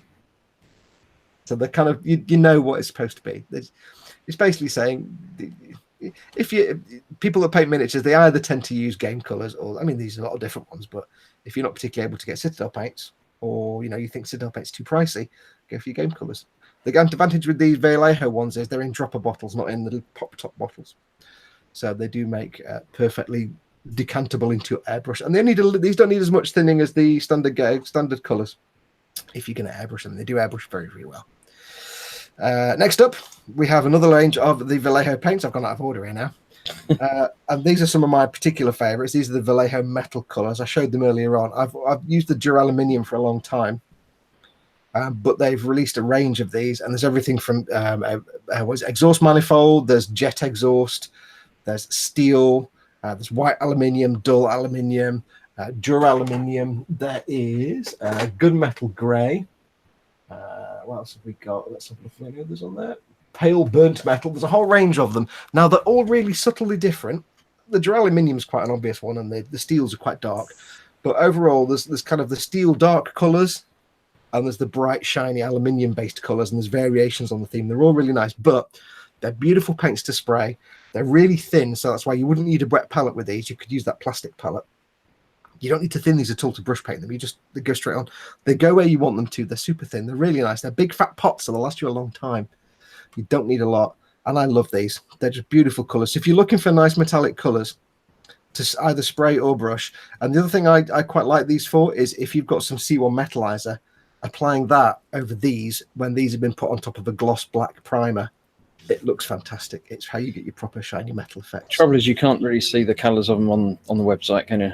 No. I mean, the metallics are always difficult to show. Yes, I mean, if you go onto the YouTubes, there are videos on there from various people who will show all the different colours on one model, so you can see all the different shades. And there's also Vallejo videos with all the colours as well. But generally, if you know your metallic paints, you kind of know the rough colours. But yes, you've got your light colours and your dark colours. The steels, things like steel, gunmetal, they're the dark colours, and things like aluminium and duraluminium, and they're the kind of light colours. They do also do a gloss black primer for this as well. But they are really nice. They're beautifully thin. You can airbrush them without thinning them. They go straight into your airbrush neat. I have no problem at all. Set them between 17 and 20 psi, a bit higher than you normally would think for such a thin paint. And go on light with light mist coats over a gloss black primer. They come up beautifully. They are really nice colours. So yeah, check them out. Really, really fine. They're not gritty and grainy. Like Tamiya paints are quite granular. You can see the pigment. You can see the flakes in them. These, they're smooth. You spray them on, you don't really get much of a grain at all that you can even see. So they're really, really smooth. Very, very fine pigment. Next up, you got all these lovely paints. You want to brush paint? You might need some brushes. Check out the Abteilung 502 Deluxe Marta Kolinsky brushes kit. It's a set of 8 brushes. All Kolinsky sable, ranging in size from a 0, a 1, 2, 3, 4, 5. I'll go in order, it's easier. A 10, a 5, a 4, a 3, a 2, a 0, a 1, and a 2. So a 0 is your pretty small for detailing, and then going up 1, 2, 3, 4, 5, and 10. So you've got a range there. Or is it 10, 0? Is that really small? I can't remember what the 0. The difficulties with brush size is different manufacturers have different rules. So just the only thing I can tell you is that 0 is really small and 10 is quite a big fat brush. So you've got a good range there. It doesn't have a photograph for me to show you, unfortunately, but you have a good range there of brush sizes. Pretty much those brushes, that will cover you for most stuff. The only things you might want to add to that are big, fat, wide chisel brushes for things like painting large, flat areas of base colours and things like that. Big, massive brushes for applying washes and shades. And Nate Bliss is saying 10-0 is really tiny. I think it's like it's 0, 1, 2 at the bottom there is getting bigger. Have I got the wrong 2-0 is like 00, and 3-0. I may have it the wrong around. Yes, I may have it the wrong around. This is the problem with brush sizes. They all have different. People label them differently, so you can easily get them wrong in that case. Yes, it may well be that way around. You get a good range of 8 of these anyway. So yeah, I mean 2 is still quite substantial. Yeah. I mean, you've got a good range there for you, everything from detailing to blocking in colours. But yeah, Kolinsky Sable are some of the nicest brushes. And if you combine them with a good, a brush cleaning regimen, you look after your brushes, these could last you for years because they're proper Kolinsky Sable, which is just beautiful stuff. So Edster says 10-0 will be 1 hair. Yes, in that case, you're painting eyeballs on 1/72 figures. But for these £39.80, it's a bit of a steal. That's a bit of a steal. It's a complete steal. I've seen sable brush sets. If you go to an art shop and buy an artist sable brush, you could pay 39 quid just for 2 brushes. Yeah, I've got brushes in my myself, actually. I've got brushes in my collection that the brush itself cost about 40 quid. And that was stupid because I never use it. So there you go. So that's a really nice price for a set of 8 brushes. That if you look after them and use them properly, don't get paint further up than a third up the bristles, don't get paint in the ferrule, and clean them properly regularly, they could last you for years. But what happens if you do get your paint up your ferrules? Stuff then you have to clean it out properly. If you get paint in the ferrule, then that's when your brush goes all splayed and fans out at the top. I can't really show you that being on camera, but that's when your brush loses its point and goes all fanned out because paint pushes all the bristles apart. I was trying to segue into your next item. Were you? Well, what you could do is you could clean it with the Revell 100 mils of acrylic aquacolor brush cleaner. Thank you. Too late now. You ruined it. I know. I wasn't paying attention. way for me. I just don't appreciate you, man. Yes, whatever you use to clean your brushes, if you're painting with, say, water-based paints, you want to be kind to your brush, especially if you've got some nice brush. You want to be kind to them. Get yourself some brush soap, get yourself some, clean water, clean your brushes. Every time you finish with them for the day, clean them properly. However, there'll always be a situation where your brush becomes crusted with paint, either at the ferrule or at the tip, and you've not cleaned it, you've forgotten it for a few days, and that stuff is crusted on. If you get to that point, get yourself some of this. This isn't designed for this. You don't use this for your cleaning all the time. You don't use it as your everyday cleaner. You use this for brush when it's got gunked up, basically. You can't clean it off with anything else. It's dried on paint residue it gets rid of. So this goes alongside your normal brush cleaning regimen. I do recommend a nice brush soap, or just look after your brush in general, but have some of this to the side. It's just a good way to try and clean the brushes without resorting to strong alcohols and strong solvents, which will get your brush clean, but over time can damage your brush. So go for something that's a bit gentler. And this will be an occasional thing, really, when you get paint gunked up. If you've got an old brush that you kind of haven't treated well and you want to try and bring it back to life and other things haven't got rid of it all, get some of this. Only £5. You'll be fine. £4.50. It's nice to have it in the background. And that is what we have in store. So I shall return to a normal viewing where I can find, where is it? There it is. There we go. So that's what we have in store. So, of course, there was that's the wrong screen I'm looking at now. Of course, there was a theme to all those things. So, what was the theme to all those things? Go. I think everyone's forgotten the things. George Flouter is straight in with hand brushing and painting. Yes, the theme was brush painting. So I will give you that, George. You win yourself a big fat sticker. Yay! Which you can't see because it's all white on there. White. So nice one, George. So send an email to ted@emodels.co.uk with your name and your address and just say you won a big sticker and we'll get one sent out to you. Tony Blackwell says the theme was Fox's Christmas list. Yeah, no. I don't know. But yes, I'll take anything for Christmas, me. Although really my Christmas list will be coffee and more coffee and food and coffee. But yes, the theme was brush paint. So well done, George. Thank you, everybody, for having fun with that. We didn't tell anybody because I'm obviously hosting this week. My fault. You should have refreshed your screen before we did that, just to make sure that your comments are actually current to the video, because you might be watching the video 30 seconds later. So do that now before we get to giving away the proper stickers and mugs and things. Yes, that's true. We've got to do that. So yes, make sure you're refreshed. Yes, refresh your screen right now and drag the bar across to the right. Do that now. We shall wait for you. Right, how you doing, Chris? While they're doing that, let's have a chat. How you doing? The trouble is, if they're waiting for them, they might not have seen it yet. Because if they'd be behind, they've only just seen that bit now that we told them to refresh it, not a minute ago when we actually said it. So how long do you have to wait before now is then? I don't know. Because this is edging on the brain in a vat argument. It might be now then. How do we know real is real? Now then. Yes. I don't know. Right. Anyway, where are we? I think it looks quite nice. I'm quite impressed with that. I might have to. What looks quite nice? Have a look at that. The brush pack. Yeah, I was looking at that. Yeah, because I've got my army painted brushes, which are really nice. But yeah, if that is a really, really tiny. Yeah, I mean, I've got the army painted brush that I've got. There's only one Kolinsky sable in there, and it's really nice. That's the special one. So I'm thinking an entire sable set. It's a Kolinsky set. I've got the Winsor & Newton 000, which is quite small. Yeah, I've got the double. I've got the would be quite nice as well.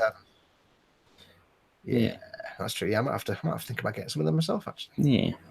Right. I think you're really refreshed by now. If they haven't by now, it's their own fault. Yes. Right. What are we doing? Should we? I've got all the email questions, haven't I? Yep. I've got to do this bit.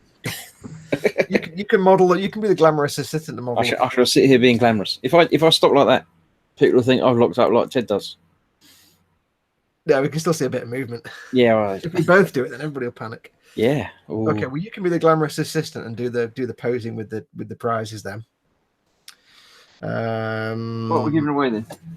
Let's do a little sticker first. We'll do a little sticker first. Little sticker like that. That's the one. That's the little sticker. We have a little sticker. All right. You too can have one of these little stickers for your very own. Yes. To stick wherever you like. If you want to stick it somewhere interesting and send a picture onto the Facebooks to eModels. Right. Okay. Now, here's a question for you. Now, this is a question that nobody will know. You'll have to Google it, but Google is apparently wrong.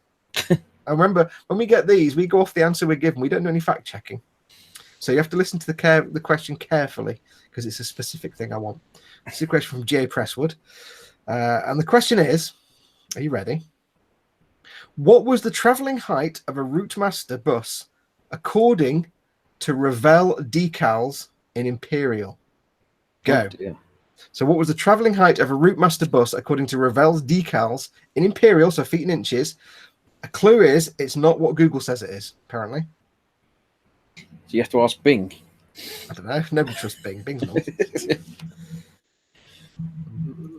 We've got an answer. I don't know if it's the right one, though. Nope.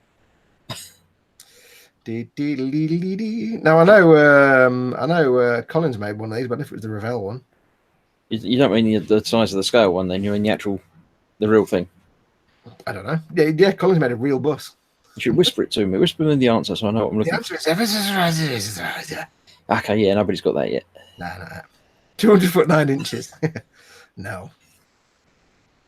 Nobody's got there yet. Somebody's got close, but not... So it's the travelling height of a Routemaster bus according to the decals in the Revell kit in Imperial, feet and inches. 5 evil Knievels. The answers have stopped. I think everybody's just given up.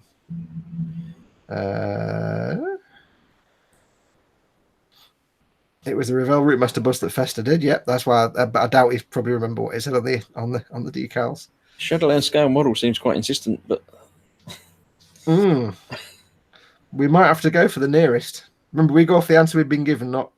We don't assume. We don't do any research to consume it's the correct one. We might have to go for the nearest answer because there's been some nearest answers. A handbag, says Trotman Chard. We have a right answer. James Chapman, it says 14 feet 9 inches. Jay Presswood says 14 foot 9 inches. Google says it's 14 foot 4, but Revell says it's 14 feet 9 inches. He also says, nice to see you back, Ted. So, right, who did I just say won? I've forgotten now already. 14 foot 9. Who did? James Chapman. So, James Chapman, well done. Send an email to ted@emodels.co.uk with your name and your address and say you won a small sticker. And we'll get that sent off to you. So, well done. And that's Jay Presswood. We'll get a sticker sent out to you. Thank you very much. Apparently, Lynn said she missed a question. Oh, well. There'll be another question. Who said we did what? Lynn said, I missed the question. Oh, well. Oh, right. We're under one so far. You've got two more. If you come in late, then you're going to miss things. Yeah, there you go. No. Next, have that mug. Should we go mug? We got a mug question. Yeah. Let's go for a mug. I like the mug questions because we don't have to send these out. eModels mug version 2.0 with the added writings because the old one didn't have that on it. Yep. Now, if you've already got a mug, by the way, I forgot to say at the start, if you've already got a mug or you've already got a sticker, you're more than welcome to have another one. If you've got 3 mugs already, you're more than welcome to have another one, or 3 stickers, whatever you got. You can have as many as you like. If you're happy to win another one, do join in. If you've got one already and you don't want another one, don't answer the question. That way, it doesn't get embarrassing when you win and then we have to then say, but you don't want it, you want to give it to someone else. So if you don't want another one of whatever we're doing, don't answer the question. If you're happy to have another one, feel free. Yeah. Lynn says, I don't need stickers or a mug now. Then don't answer the question. I can't believe I just went like that and tried to scroll the chat up on my computer screen. Oh, I can't believe I did that. Oh, the youth of today in their touch screens. Because I've got the iPad right here and I just went like that to my monitor to try and... Oh, what an idiot. Yeah. Right, I've got a question from Phil East. Okay, right, is everybody ready?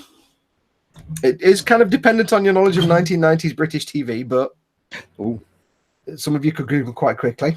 Question. Subject after my own heart, one of my favourite things. Who was the moustache-wearing copper in The Bill? Go. Who was everybody's favourite copper? Who was the moustache-wearing copper in The Bill? I don't know about the favourite.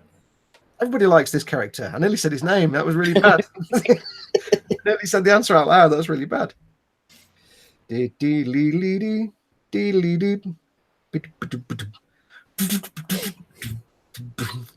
got the music in my head now. Skipper Ted says me. Osric 9000 is straight in there with Tosh. Yes, Tosh Lines. Tosh Lines had his little face furniture going on. I always preferred Tony Stamp. Yeah, but everybody liked Tosh though. Tosh was he was all right, but it's not a favourite. Yeah, he was. He had like 35 kids and he was always hard pressed. Always trying to skive off stuff. So well done, Osric 9000 with Tosh. Well done. You've won yourself a mug. So send an email to ted@emodels.co.uk with your name and address and just say that you want a mug. Skip a Ted answer by saying me. Ted is everybody's favourite moustache wearing person. Yeah, but we didn't say ex-copper. I don't think Ted was ever on the bill. So well done. Phil, he's still saying his email doesn't need a sticker, so we will not send you a sticker. But thank you for the question, Phil. Most kind. What's next? Next, we have the big sticker, don't we? Another big sticker.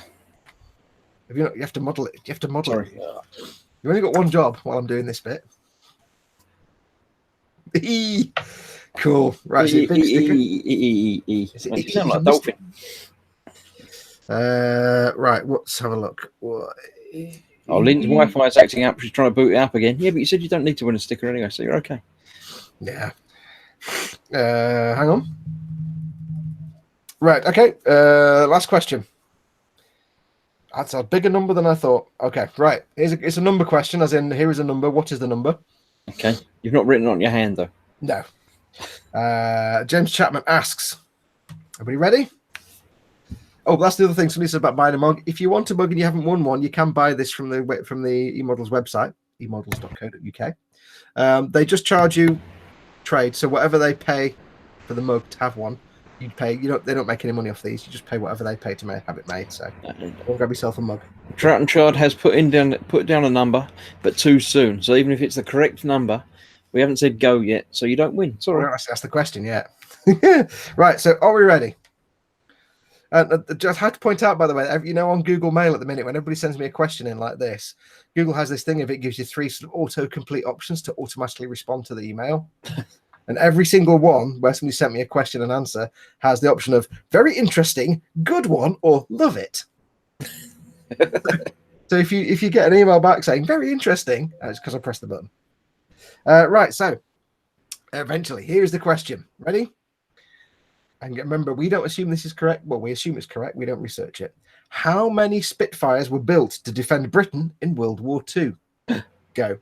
How many Spitfires were built to defend Britain in World War II? Not only is it the best name for a plane, it's the best plane. Spitfire. And it does. It's right. Yeah. Was it just one, but they kept flying it backwards and forwards really quick? Around really, really fast. Okay. I was surprised by the answer. Nearly all of them, says Zadster. Phil Kett says 22,000, and that's the answer we have. 22,000. I wouldn't have imagined that many. That's a big number. That is quite a lot. Speedy Curate says fewer than Airfix. Yes, Phil Kett, well done. 22,000, so you've won yourself the big fat sticker. So you know what to do. Send yourself the email. Don't send yourself the email. Send an email. Talking rubbish now. Send an email to ted@emodels.co.uk with your name and your address and say you won the big sticker. Well done to all 3 of you. I will keep those. Now, if we didn't ask your question tonight, don't panic. We'll keep the other questions we haven't used yet. So if you do send in a question and answer, we'll get round to using it and you'll get a sticker sent out to you.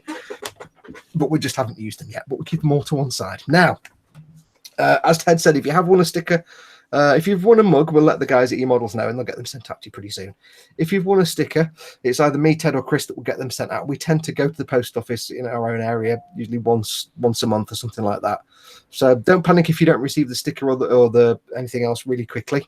We tend to pile them up in a batch and do them all in one go. So you will get it. I know there's a few left in the inbox from last week because Ted didn't get a chance to go to the post office. So they will come out to you, just not straight away. Otherwise, we're just going backwards and forwards to the post office all the time. And yeah, it's not going to work. They don't want to see us more often than they have to. No.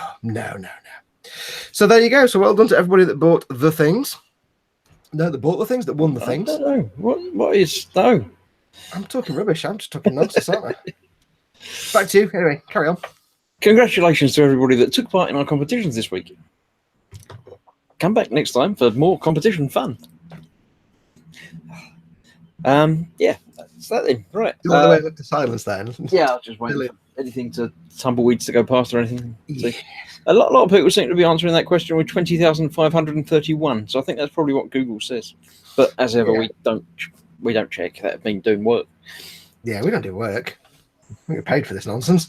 We always assume that whatever answer you send us is the correct one. So it's entirely possible that someone can send us a question and answer that complete nonsense at some point. Yep, but someone guessed it, so it must be. How many Panzerfire 4 tanks were built in World War II? Bananas. Congratulations. Yeah. Right, we've still got some time left. If we've got other questions in the chat, if anyone has any actual model related questions, you never know, we might do some modeling questions tonight, or food, or TV, or anything really. Yeah, send us some questions. Just put some questions in the chat. Smooth says, "I like bananas." Bananas are all right. They're not bad. Is it true that if you eat a banana shell, you die? Yeah, they come in shells, don't they? That's what they're wrapped in. Skin. It sounds a bit nasty to say skin. Yeah, it's not. But yeah, apparently they're poisonous, aren't they? No, they taste minging. They're not pleasant. Why have you eaten them? But when you're a kid and you eat one, they don't taste so. Nice. Smooth also likes cake. Yeah, I don't think any cake is poisonous. So cake. Well, unless it's made with poison. Probably best to just eat cake. Yeah. Actually, when I was a kid, I used to like bananas because I used to have I did that thing of having a bowl of cereal with slices of banana in it. And then for some reason, when I got to about the age of 9, I just went off bananas and thought they were the most disgusting thing ever and wouldn't refuse to eat them till I was about 46. And then one day I had no choice. I was starving, hungry, and the only thing I had access to was banana, and I had to eat it. And I was like, actually, it's really nice. So for 30 odd years, I refused to eat bananas because they were the spawn of Satan, even though I used to like them as a kid. And then suddenly I like them again. I'm like, I'm weird. Yeah. Andy McLeish says the cake is a lie. The cake is a lie. Yeah. Shadowland Scale Model says Corona or Fanta or Tango. Ooh, Panda Pops. Oh, that's putting a cat amongst the pigeons. Panda Pops. Always in the corner of the fridge in the newsagents, and the fridge in the corner of the newsagents that had no door on it and was a bit rattly, and there's kind of Panda Pops in there. It was the poor man's. What was it? I heard them describe Ron's as Panda Pops with the poor man's roller cola. Okay, yeah, something like that. They were sort of like a supermarket brand for every supermarket, weren't they? Yeah, Panda Pops. I don't know if they're still going. They were terrible. They were really horrible. But when you had 6p, they were like in really small cans as well. It was like, was that it?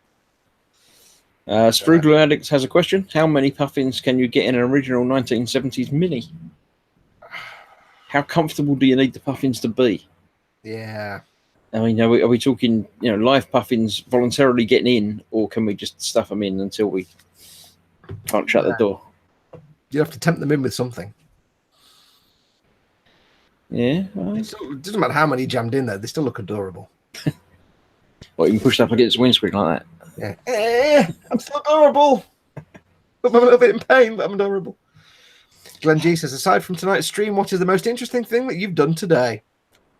I bought some birdseed. I went to Tesco's and bought a load of birdseed. Birdseed, fat things, and mealworms. Interestingly enough, I also went to Tesco's today. Did you also buy mealworms? No, I bought a sandwich for lunch. Was it a sandwich or was it not a sandwich? It was a sandwich. It was cheese and pickle. Ooh, was it bread and then contents and bread? Yep. We've established it was in a packet, so it's bread, contents, bread, contents, bread.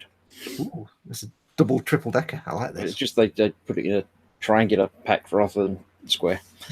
I've noticed this thing with I don't know if it's like all Tesco's or my local Tesco's.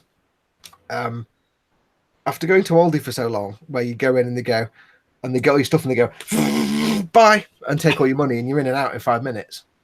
You go into Tesco's and it seems that they've got all the nutters off the buses and put them all behind the tills. See, we use the self-serve checkout things now. So you just I don't use them because they scare me and I always get it wrong.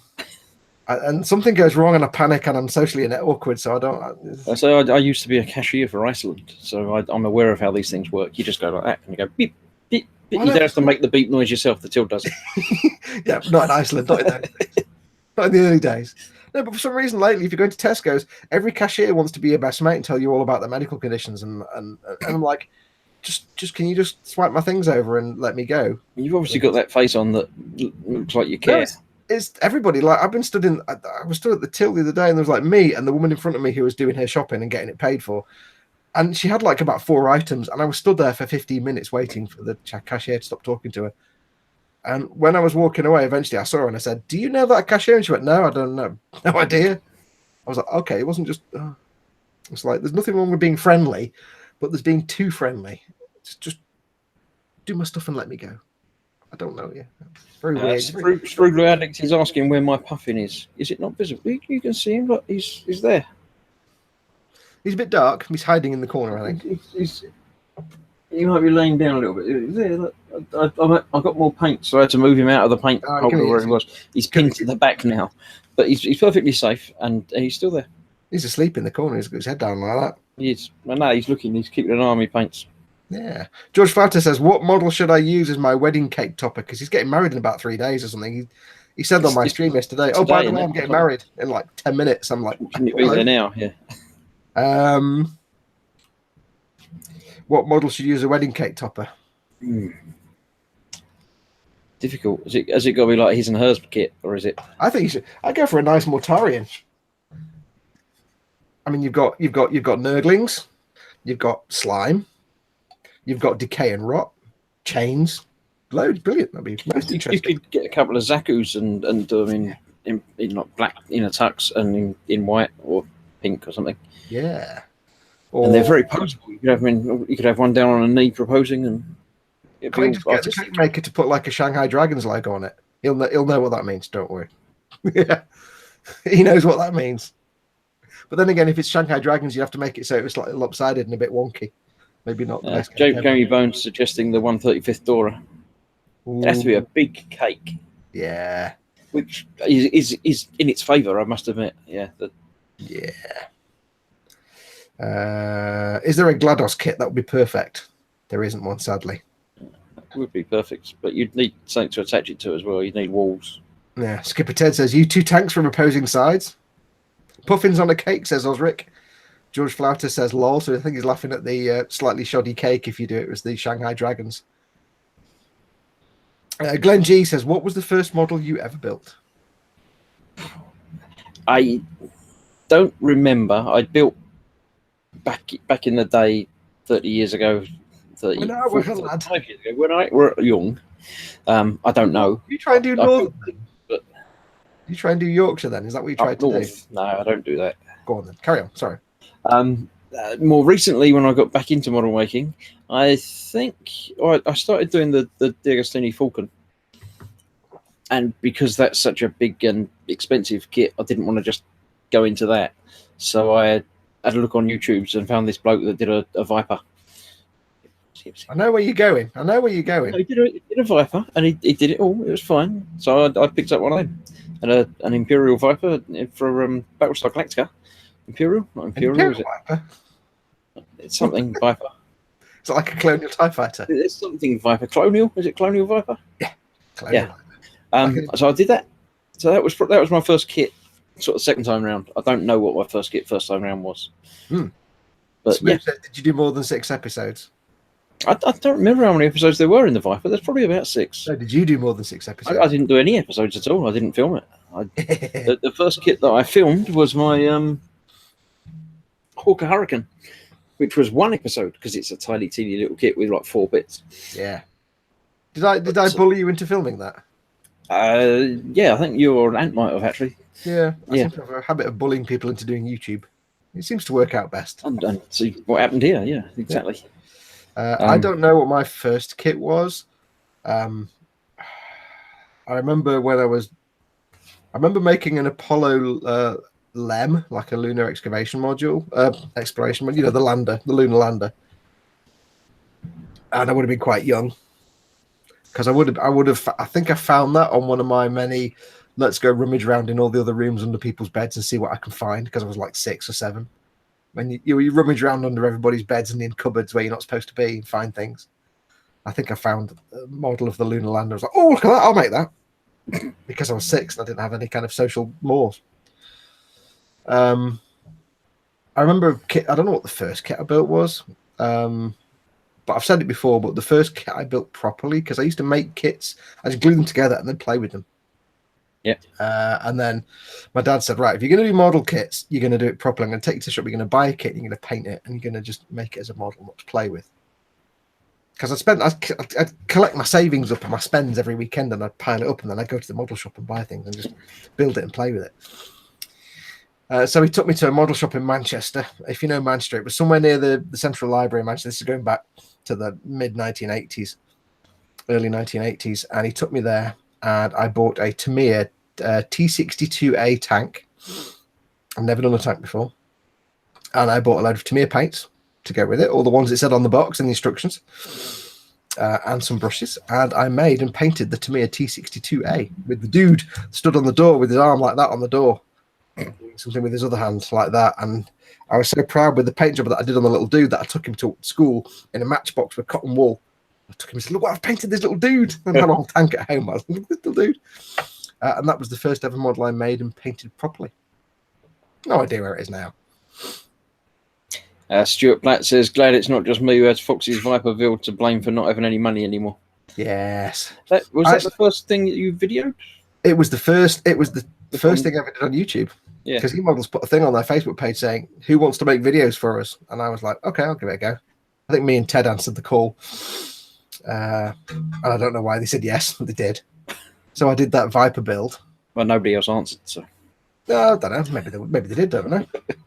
And I actually had occasion the other day to go back and watch that first episode, because it was the first thing I ever put on YouTube, and I had no idea what I was doing. I don't know, but I didn't know what I was doing. I was using my iPhone microphone. I had no decent lighting. It was a shambles. And I can't watch it because it's so bad.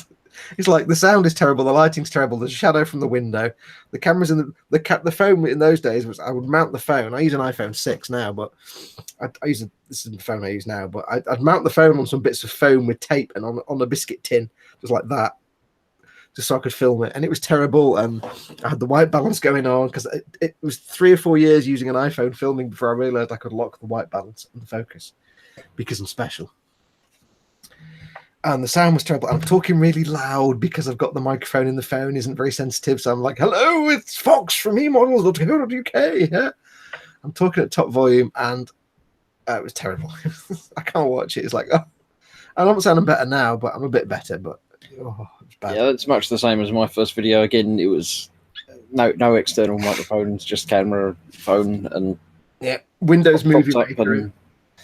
Windows Movie Maker action, and no idea what I was doing. I hadn't even begun to develop any kind of on-screen behind the camera personality. So I'm like, you mean when are we going to see this personality then? I don't know. I'm still working. I'll get there. It's a work in progress. Okay, just let us know when we should keep notes about it. Yeah. What to everybody in chat? What's the first model I ever made, or the first model ever made? There have been some posts to say that was a little while ago. It was ages ago. What have we had? What have we got? We've got talking about penguins and puffins now. As they used to have knockoff penguin bars called puffins. Struger Addict says Nando's do puffins. I'm not sure. My first kit, LD says my first kit was a mosquito. Mm-hmm. Osric 9000 says an Airfix twin engine amphibian plane with yellow wings. Can't remember what it was called. Zadster can remember saving up all year to buy the big Airfix Bentley. The Bentley blower. That was the Bentley. I think everybody is that the Bentley blower. I think most of us have done that one. And I think I've done one of them when I was a kid. That was in the build it and play with it phase. Talking about that. Struger Addict says, we're all so glad you did it, Fox. Yes, it's very rough around the edges, but nice to have somebody to blame. Yes. Andy McLeish says, apart from the Phalanx kit, anyone know where I can get a decent Predator kit? I would say most of them are going to be third party, not big brand, probably. But what I would do is I would have a Google search around for actual kits, as in what kits are available, and then give the guys at eModels a call, because I don't think they've got anything in stock, and it might not be something they would normally stock, but they can probably get one for you. If you can go to them and say, can you get me this kit by this manufacturer, they can probably get it from one of their distributors or suppliers. So have a hunt around and see what's available. There are lots of third-party resin kits of Predators, but they're quite expensive. If you're happy to spend several £100, there are some beautiful resin builds out there. But you have a look around and see what tickles your fancy, and then that's the guys at eModels. There is a new Predator film out now, isn't there? So there might well be more kits coming to tie into that. Don't know. It's been kind of slammed, so they might not get any kits out of it. This is also true, yeah. But have a look around, because there are some stunning and beautiful resin kits out there. I know Kenneth, if he's still in chat, Kenneth's building one at the minute, or was building one, or is building one, I think. That looks fantastic. But they tend to be like garage kits and resin jobs. I think there's a few plastic ones out there, but have a look around and see, find a kit, and then see if the guys can order one for you, because they can get most stuff through their distributors, even if it's stuff they don't normally stock. Because I've seen them get things that they don't normally stock for customers. So, but they haven't got room to stock one of everything, have they? So no.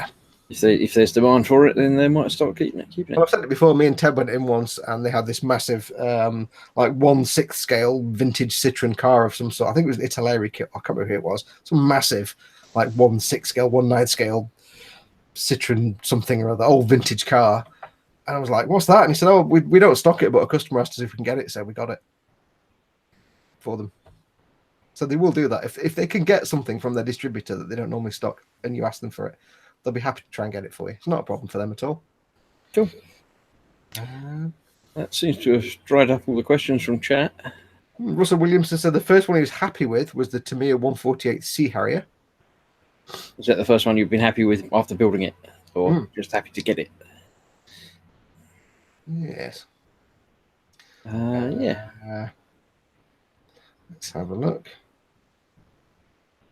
Glenn G says his was I put my teeth in. Glenn G says his was a Bristol Bowfighter in 72nd scale.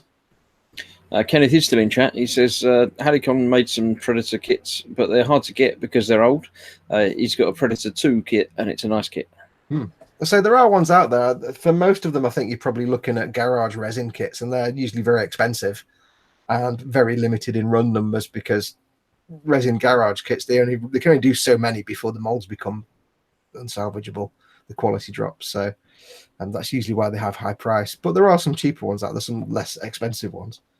But so have a hunt around and just see if the guys at eModels can get one for you before you order one from God knows where with stupid shipping costs and import taxes. Yeah. See if the eModels guys can get one for you first. Sprugler Addict seems to have just accidentally bought a puffin on eBay. I'm not even going to ask. I'm not even going to ask that you qualify that in terms of anything. Basically, I'm just going to leave it at that. He never wins anything, but he's got a puffin. I mean, my puffin Odo was my local garden centre. You got two of them. One's in the garden. Puffins are brilliant. I love puffins. Let's have a look. Andy McLee says he remembers the Halcyon Aliens power-loaded kit. eBay do have some vinyl kits. Yeah, there are some vinyl kits out there. Vinyl's interesting to work with. Andy McLee says, "Sprue, you derp." Trotton Shaw says, "Right up at half an hour, so I'm going to call it a night. Thanks, guys. Night, or we'll give it 2 minutes because we'll jump to the. We need it done anyway, aren't we? Yeah, we'll jump to the giveaway. So give it 5 minutes. We'll jump to the giveaway. You can see what we're giving away this week. So we're doing a giveaway this week. Yeah. We're not going to do a giveaway every week. We're going to keep you on your toes, just so everybody knows. We're not going to do it every single week. It's going to be a giveaway. It's getting a bit of a nightmare, but we're going to do one this week.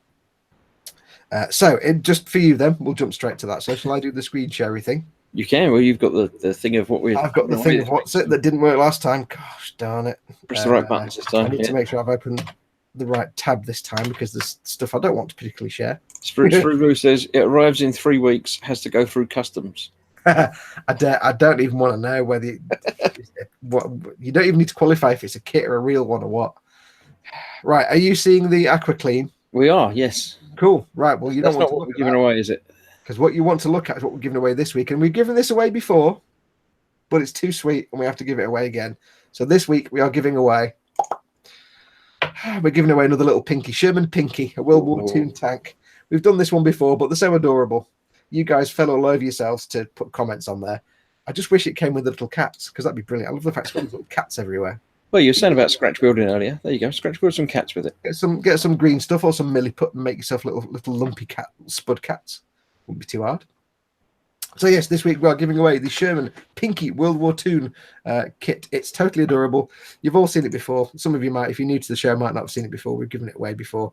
It's just, look at it. I mean, you know what I mean? Seriously? How can you not? You can't go wrong with it, can you really? I don't need to even speak, do I? I just need to leave that picture there and say what you need to do to win it, basically, don't I? So, if you want to win the cutest thing ever in the entire world, because just shut up if you disagree with that. Smooth says it's just for you because you're a princess. I'm a princess. I'm a princess. But it is just, I mean, look at that. I don't even need to just talk. I'm just going to leave that there for a second. I'm going to swig me water. Let everybody compose themselves.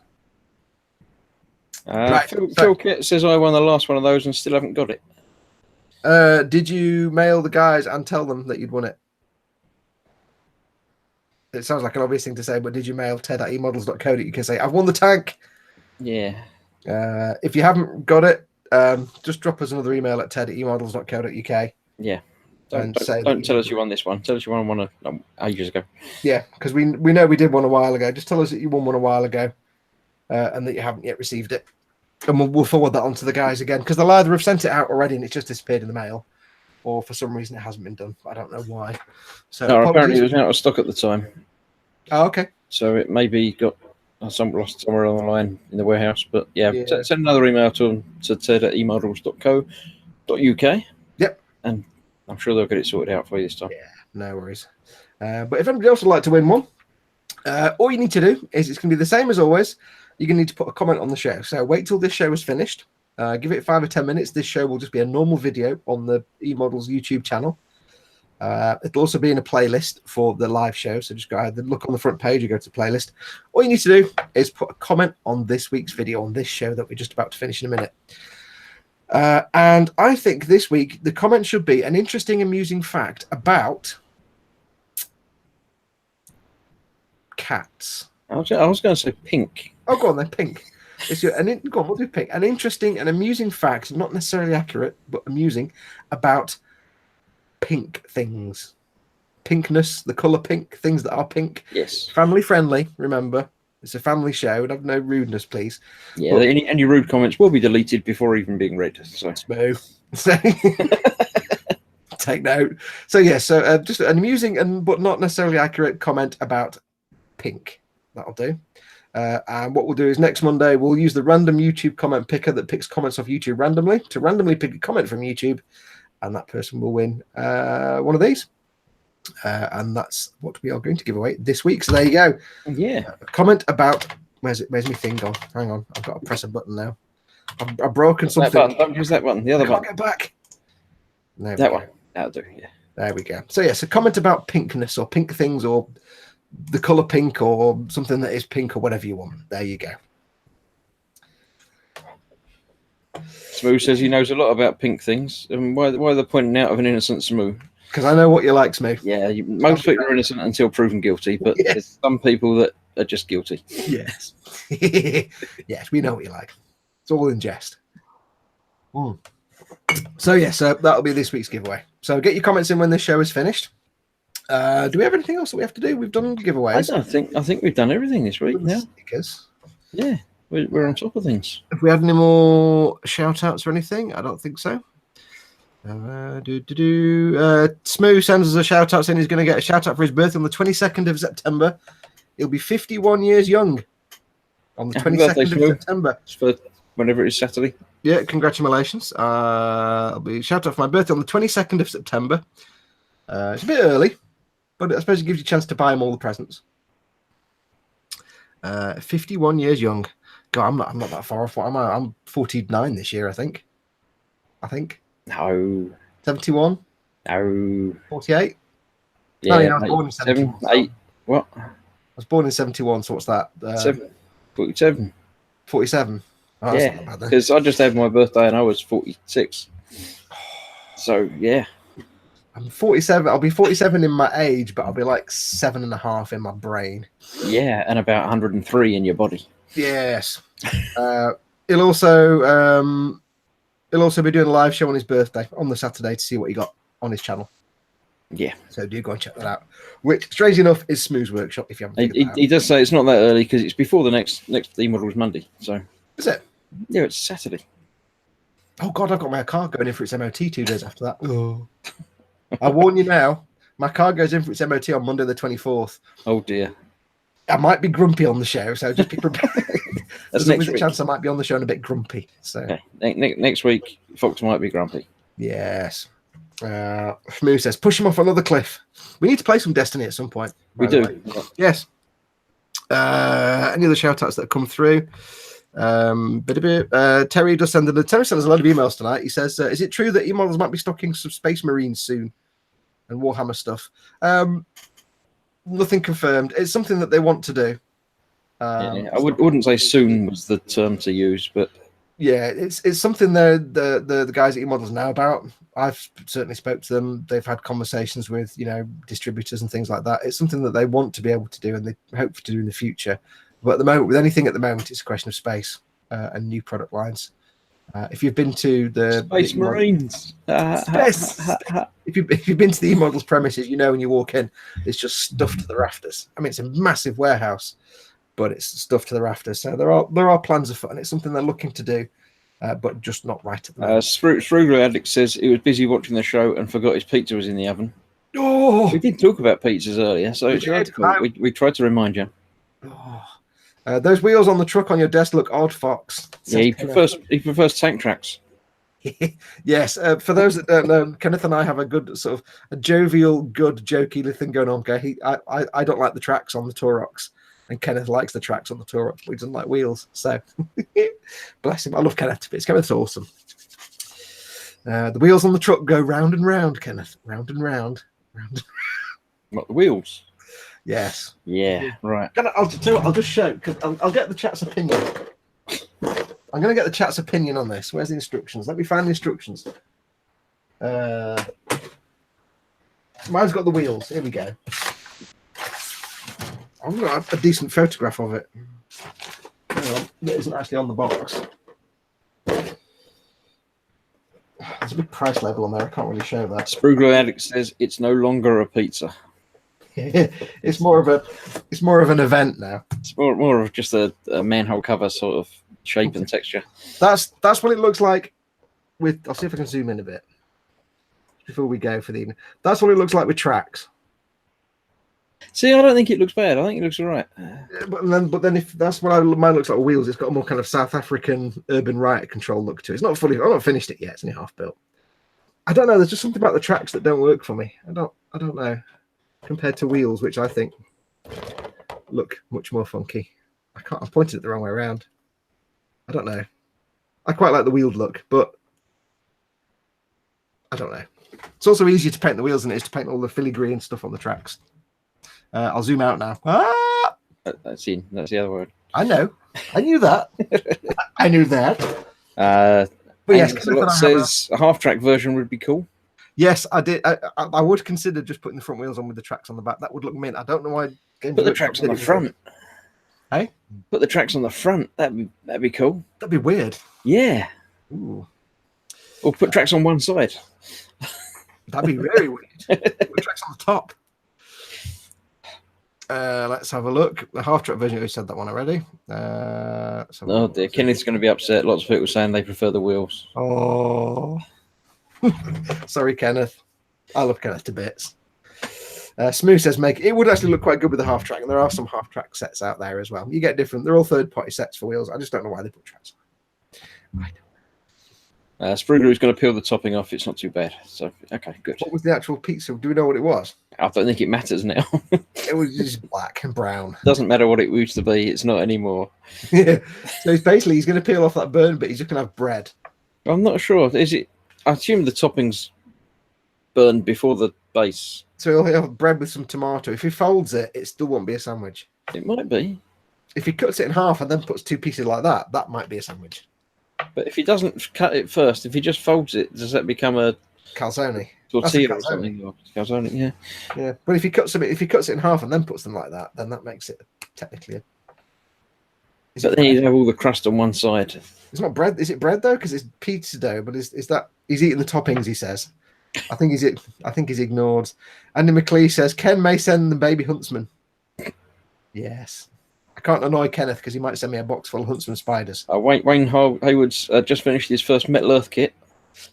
Star Destroyer. He enjoyed it. Good, yeah. Now go and build lots more.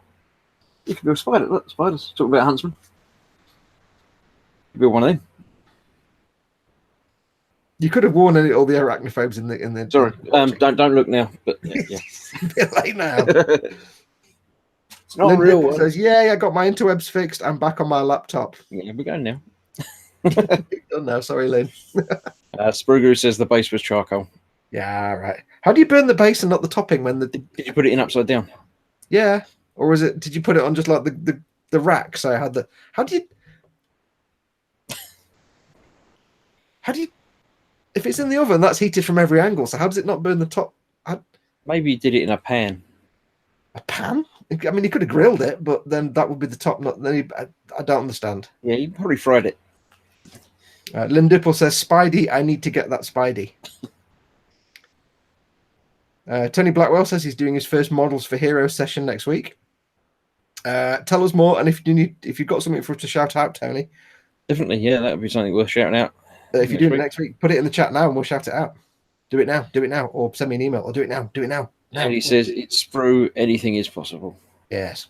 Type it now. Tony, type now. Sprue says, I microwave everything. With nothing. So you microwaved the pizza and left it in for too long? We still don't know how you burnt the bottom of the top. How do you burn the thick bready part and not the delicate leafy stuff on the top? I don't understand. Was he cooking it with a heat gun? I think your microwave may be broken. Yeah. Kenneth M says, how well you do the metal model shows how skilled you are at your day job, Chris. It doesn't. Take that however you like now. Yeah. Have you ever said what your day job is? I don't know. My day job is being an horologist. And horologist. You can go and Google that for the weekend for your homework. Horologist. Andy McLeish says, oh, for the love of Sprue, you... Oh, face palm. Tony Blackwell says, I joined an MAF VA model that's a... I can't remember what it stands for. MAF VA. Something. And Andy McLeish says, Mafia Club? And they do models for Hero sessions. What's MAF VA? Is it the Veterans Association modeling? So I can't remember. Reminds me what models and stuff. Models and fun. Veterans models and fun. Yeah. Clock says Tony Blackwell. Smooth's Workshop, something I can agree with. Rustler's Medi Meals, proper man food. If it takes more than 1 minute 20 seconds, it's not worth eating. I agree completely. Yeah, absolutely. Apart from their spicy chicken burger, which is a bit rank. If you do what it suggests in the packet and actually take the meat bit out and actually toast the bun, it takes less time in the microwave and actually tastes a lot better. Ooh. The only thing I don't like, the spicy chicken one is a bit but I don't like the pork rib one. They're horrible. No, they went through a phase of being horrible, but they're back to being delicious again. I've got one in the fridge downstairs. Yeah, Rustler's nonsense food. It's just about it's more filth than pot noodle. Nate Bliss is correct. He says Chris is a Time Lord. Yep. Yeah. Well, yeah. Yes. Tony Blackwell says model armored fighting vehicles. What's the A at the end then? Association. Watchmaster says Osric. LD says get a piece of granite that fits in a tray and cook your pizza on that. Better with homemade dough. Or just build a pizza oven in your garden out of bricks. I was watching a thing, right? Here we go. Bit of history for you. I love things like the Victorian kitchen farm and the Elizabethan farm, where they live. Same people, they live on a farm for like a year in the way that they did in, say, Victorian times or Elizabethan times or whatever, Edwardian farm, things like that. I love those. But there's one where they did a medieval one, and they were making bread, and they had a bread oven. And it's basically a hole in the wall. They made out of bricks and stones. And then you got the little bit underneath where you put all the wood and the kindling and you burn it. And you'd think what you do is you'd put all the You get all the stuff underneath and burn all the wood and stuff, and then everything be hot. You put your bread in, you close it, and you'd let the bread cook, but you don't. You actually kill the fire first, and then you put the bread in, and it's the heat from the stones that cooks the bread, not the heat from the fire. I didn't know that. Yeah, I did years ago somewhere abroad. They did a similar thing where it was a pit in the ground that they have coals in, and then when it all goes out, then you put the food in there, cover it all over with the earth again, and then dig it out in an hour's time, and it's all cooked. And I think that was a time thing. They had salmon or something. But the idea is that you don't use the flame to cook it. You actually use the heat in the stone or the earth. I'm really hungry now for bread. Association, says Tony Blackwell. Was the A. And Sprugloo says, burnt pizza doesn't taste too bad. Time for microwaved ice cream. I don't know. James Chapman says, Russell quarter pounders. Smoo says, meat and rustlers in the same sentence is computer says no. Andy McLeish says, Sprue, you're making my brain hurt.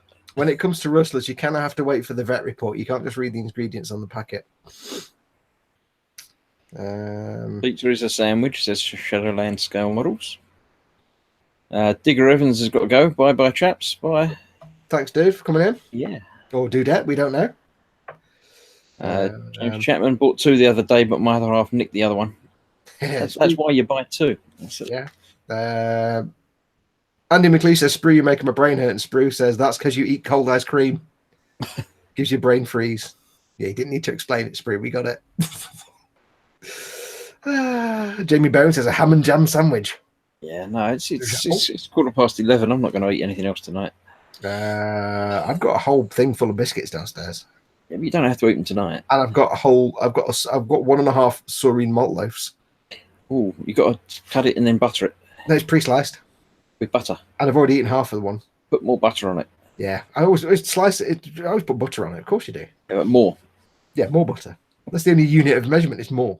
The only thing is, if you eat too many, yeah, there's the consequences the next day. It's kind of dense. Let's just leave it at that. It's dense food stuff. Yes. Yeah. Combined with many biscuits that I may have eaten today already, like the chocolate hobnobs. I may not eat more. Surreen malt loaf. Where are we up to? Smooth is asking if it's Fox's biscuits, though, Fox. If they're in my face, by default. We have a biscuit barrel. And basically what we do is we fill it with all the biscuits. Now, Mum likes the kind of namby-pamby rich tea biscuits that just taste like cardboard. I can't be doing What about the pink wafers? I reckon your mum would eat pink wafers. Yeah, she do. I don't know. We never had any. Well, she might do. It's going a bit 70s there, but she likes the ginger nuts. I don't mind the ginger, but she likes the sort of rich tea biscuits and things like. She's like, there's no flavour there. She's like, yeah, it's just packing material. And I like good chocolatey things, and me hobnobs and me chocolate digestives and me. I quite like a shortcake. Yeah, maybe. But I always make the mistake of we get all the biscuits and I put all the biscuits in the biscuit barrel, and for some reason I always end up putting her biscuits in last. So I have to sit and wait for her to eat all the rich teas off because it's only got a little barrel. It's like a big round thing with a little neck that's just bigger than a biscuit. So you want to get a different one that's actually got another bit on the bottom, so you can turn it upside down. Get my chocolate biscuits because I always put them all in. And I put them as nonsense biscuits, and I've done it again. So I've got all these delicious hobnobs and chocolate hobnobs and caramel chocolate, and I'm like, I can see them and I can touch them almost, but I can't get to them because I always my own worst enemy. Is Mama Fox watching on the big screen downstairs? Because we haven't heard her tonight. I don't know. Hang on. Mum, are you watching on the big telly downstairs? We'll find out. I can't hear myself. No, she might be playing Bejeweled. She might have got bored. Because what she does is when we do the what's in store bit, she goes and does the washing up. Like I've said this before, but like how 99% of people, when they watch Top Gear, when it comes to the celebrity in the car on the track, they just kind of fast forward that bit because nobody really actually likes that bit. They just don't want to watch that. Yeah. That's like Mum's bit when we do the what's in store. She goes off and does the washing up, comes back when we finished. So maybe she went to do the washing up and then she's playing on the Xbox now. She hasn't said anything. She's probably asleep. She might have gone to sleep. Right, I think we are. Andy McLeish says, Obnobs, the Marines of biscuits. Dug me again. Yeah. Oh, yeah. They are the Tempestus Scions of the biscuit world. There's a reference for you. Right, we've been going for 20 minutes more than we normally do, dude. Yeah, I think we'll finish there, shall we? Totally Ted's fault. Yeah, we've done all the giveaways, done the stickers. Yeah, I shall let you do the wrapping up if you wish, sir. I can. Thanks for watching. Bye. Well done. Nicely played. No, thank you all for watching and joining us and filling our chat with abstract things to talk about, because without you we are nothing. We'd just be sitting here quietly and not doing very much. And, well, we'd still be talking about food, but it wouldn't be half as yeah, but we'd just be eating as well if there wasn't anybody watching. But yeah. And obviously thanks to Ted for popping in the first bit. We'll see how long he comes in for next week. And apologies to Carl at Making Models, who's just turned up. We didn't wait for you to come in and say goodbye, honest. But you know what time we start. You can watch it on rewind. You'll be fine. Yeah, just imagine that we're talking to you when we're answering questions. Yeah. Good giveaway this week. Go back and watch it. Yep. So yes, thanks for watching. Thank you for Fox for being here and pressing the buttons, and Ted earlier for being here earlier, and me, I'm being here as well. That's about it, really. Nothing else to mention, is there? We've done. Carl says he's been unpacking. As long as you've got an excuse and a note from your mum, you're all right. Yeah, I think he's just moved house, so we'll let him off. Smooth's reminding us once again that it's his birthday on the 22nd. Yeah, so just for those watching in black and white, it's Tuesday no, it's not. It's Saturday the 22nd. Smooth will be doing his birthday on his own channel. 2 days before I have my MOT for my car, and I will be grumpy as all in on the Monday. Just warning you all now. You might be happy. It might pass with flying colours, and you'll be sorted. In which case, I'll be super cheerful. But I suspect I will be grumpy. We'll find out. Let's come back next week and find out what mood Fox is in. Tune in next week to hear Dr. Bob say. Yes, so thanks everybody for watching and joining and sending in the questions. Send in the questions throughout the week. Don't wait for us to remind you next week. Send them in during the week. Questions for stickers and questions for general questioning. And we'll keep them saved till next week. Yep. And we'll at some point get all your stickers and things sent out. Don't panic. Don't just send the mails to Ted to say that you won. Only if you won, though. Yes. Right, that does, I think. Shall I press the button? Might as well. Why not? That's what it's there for. Okay. Thanks, everybody.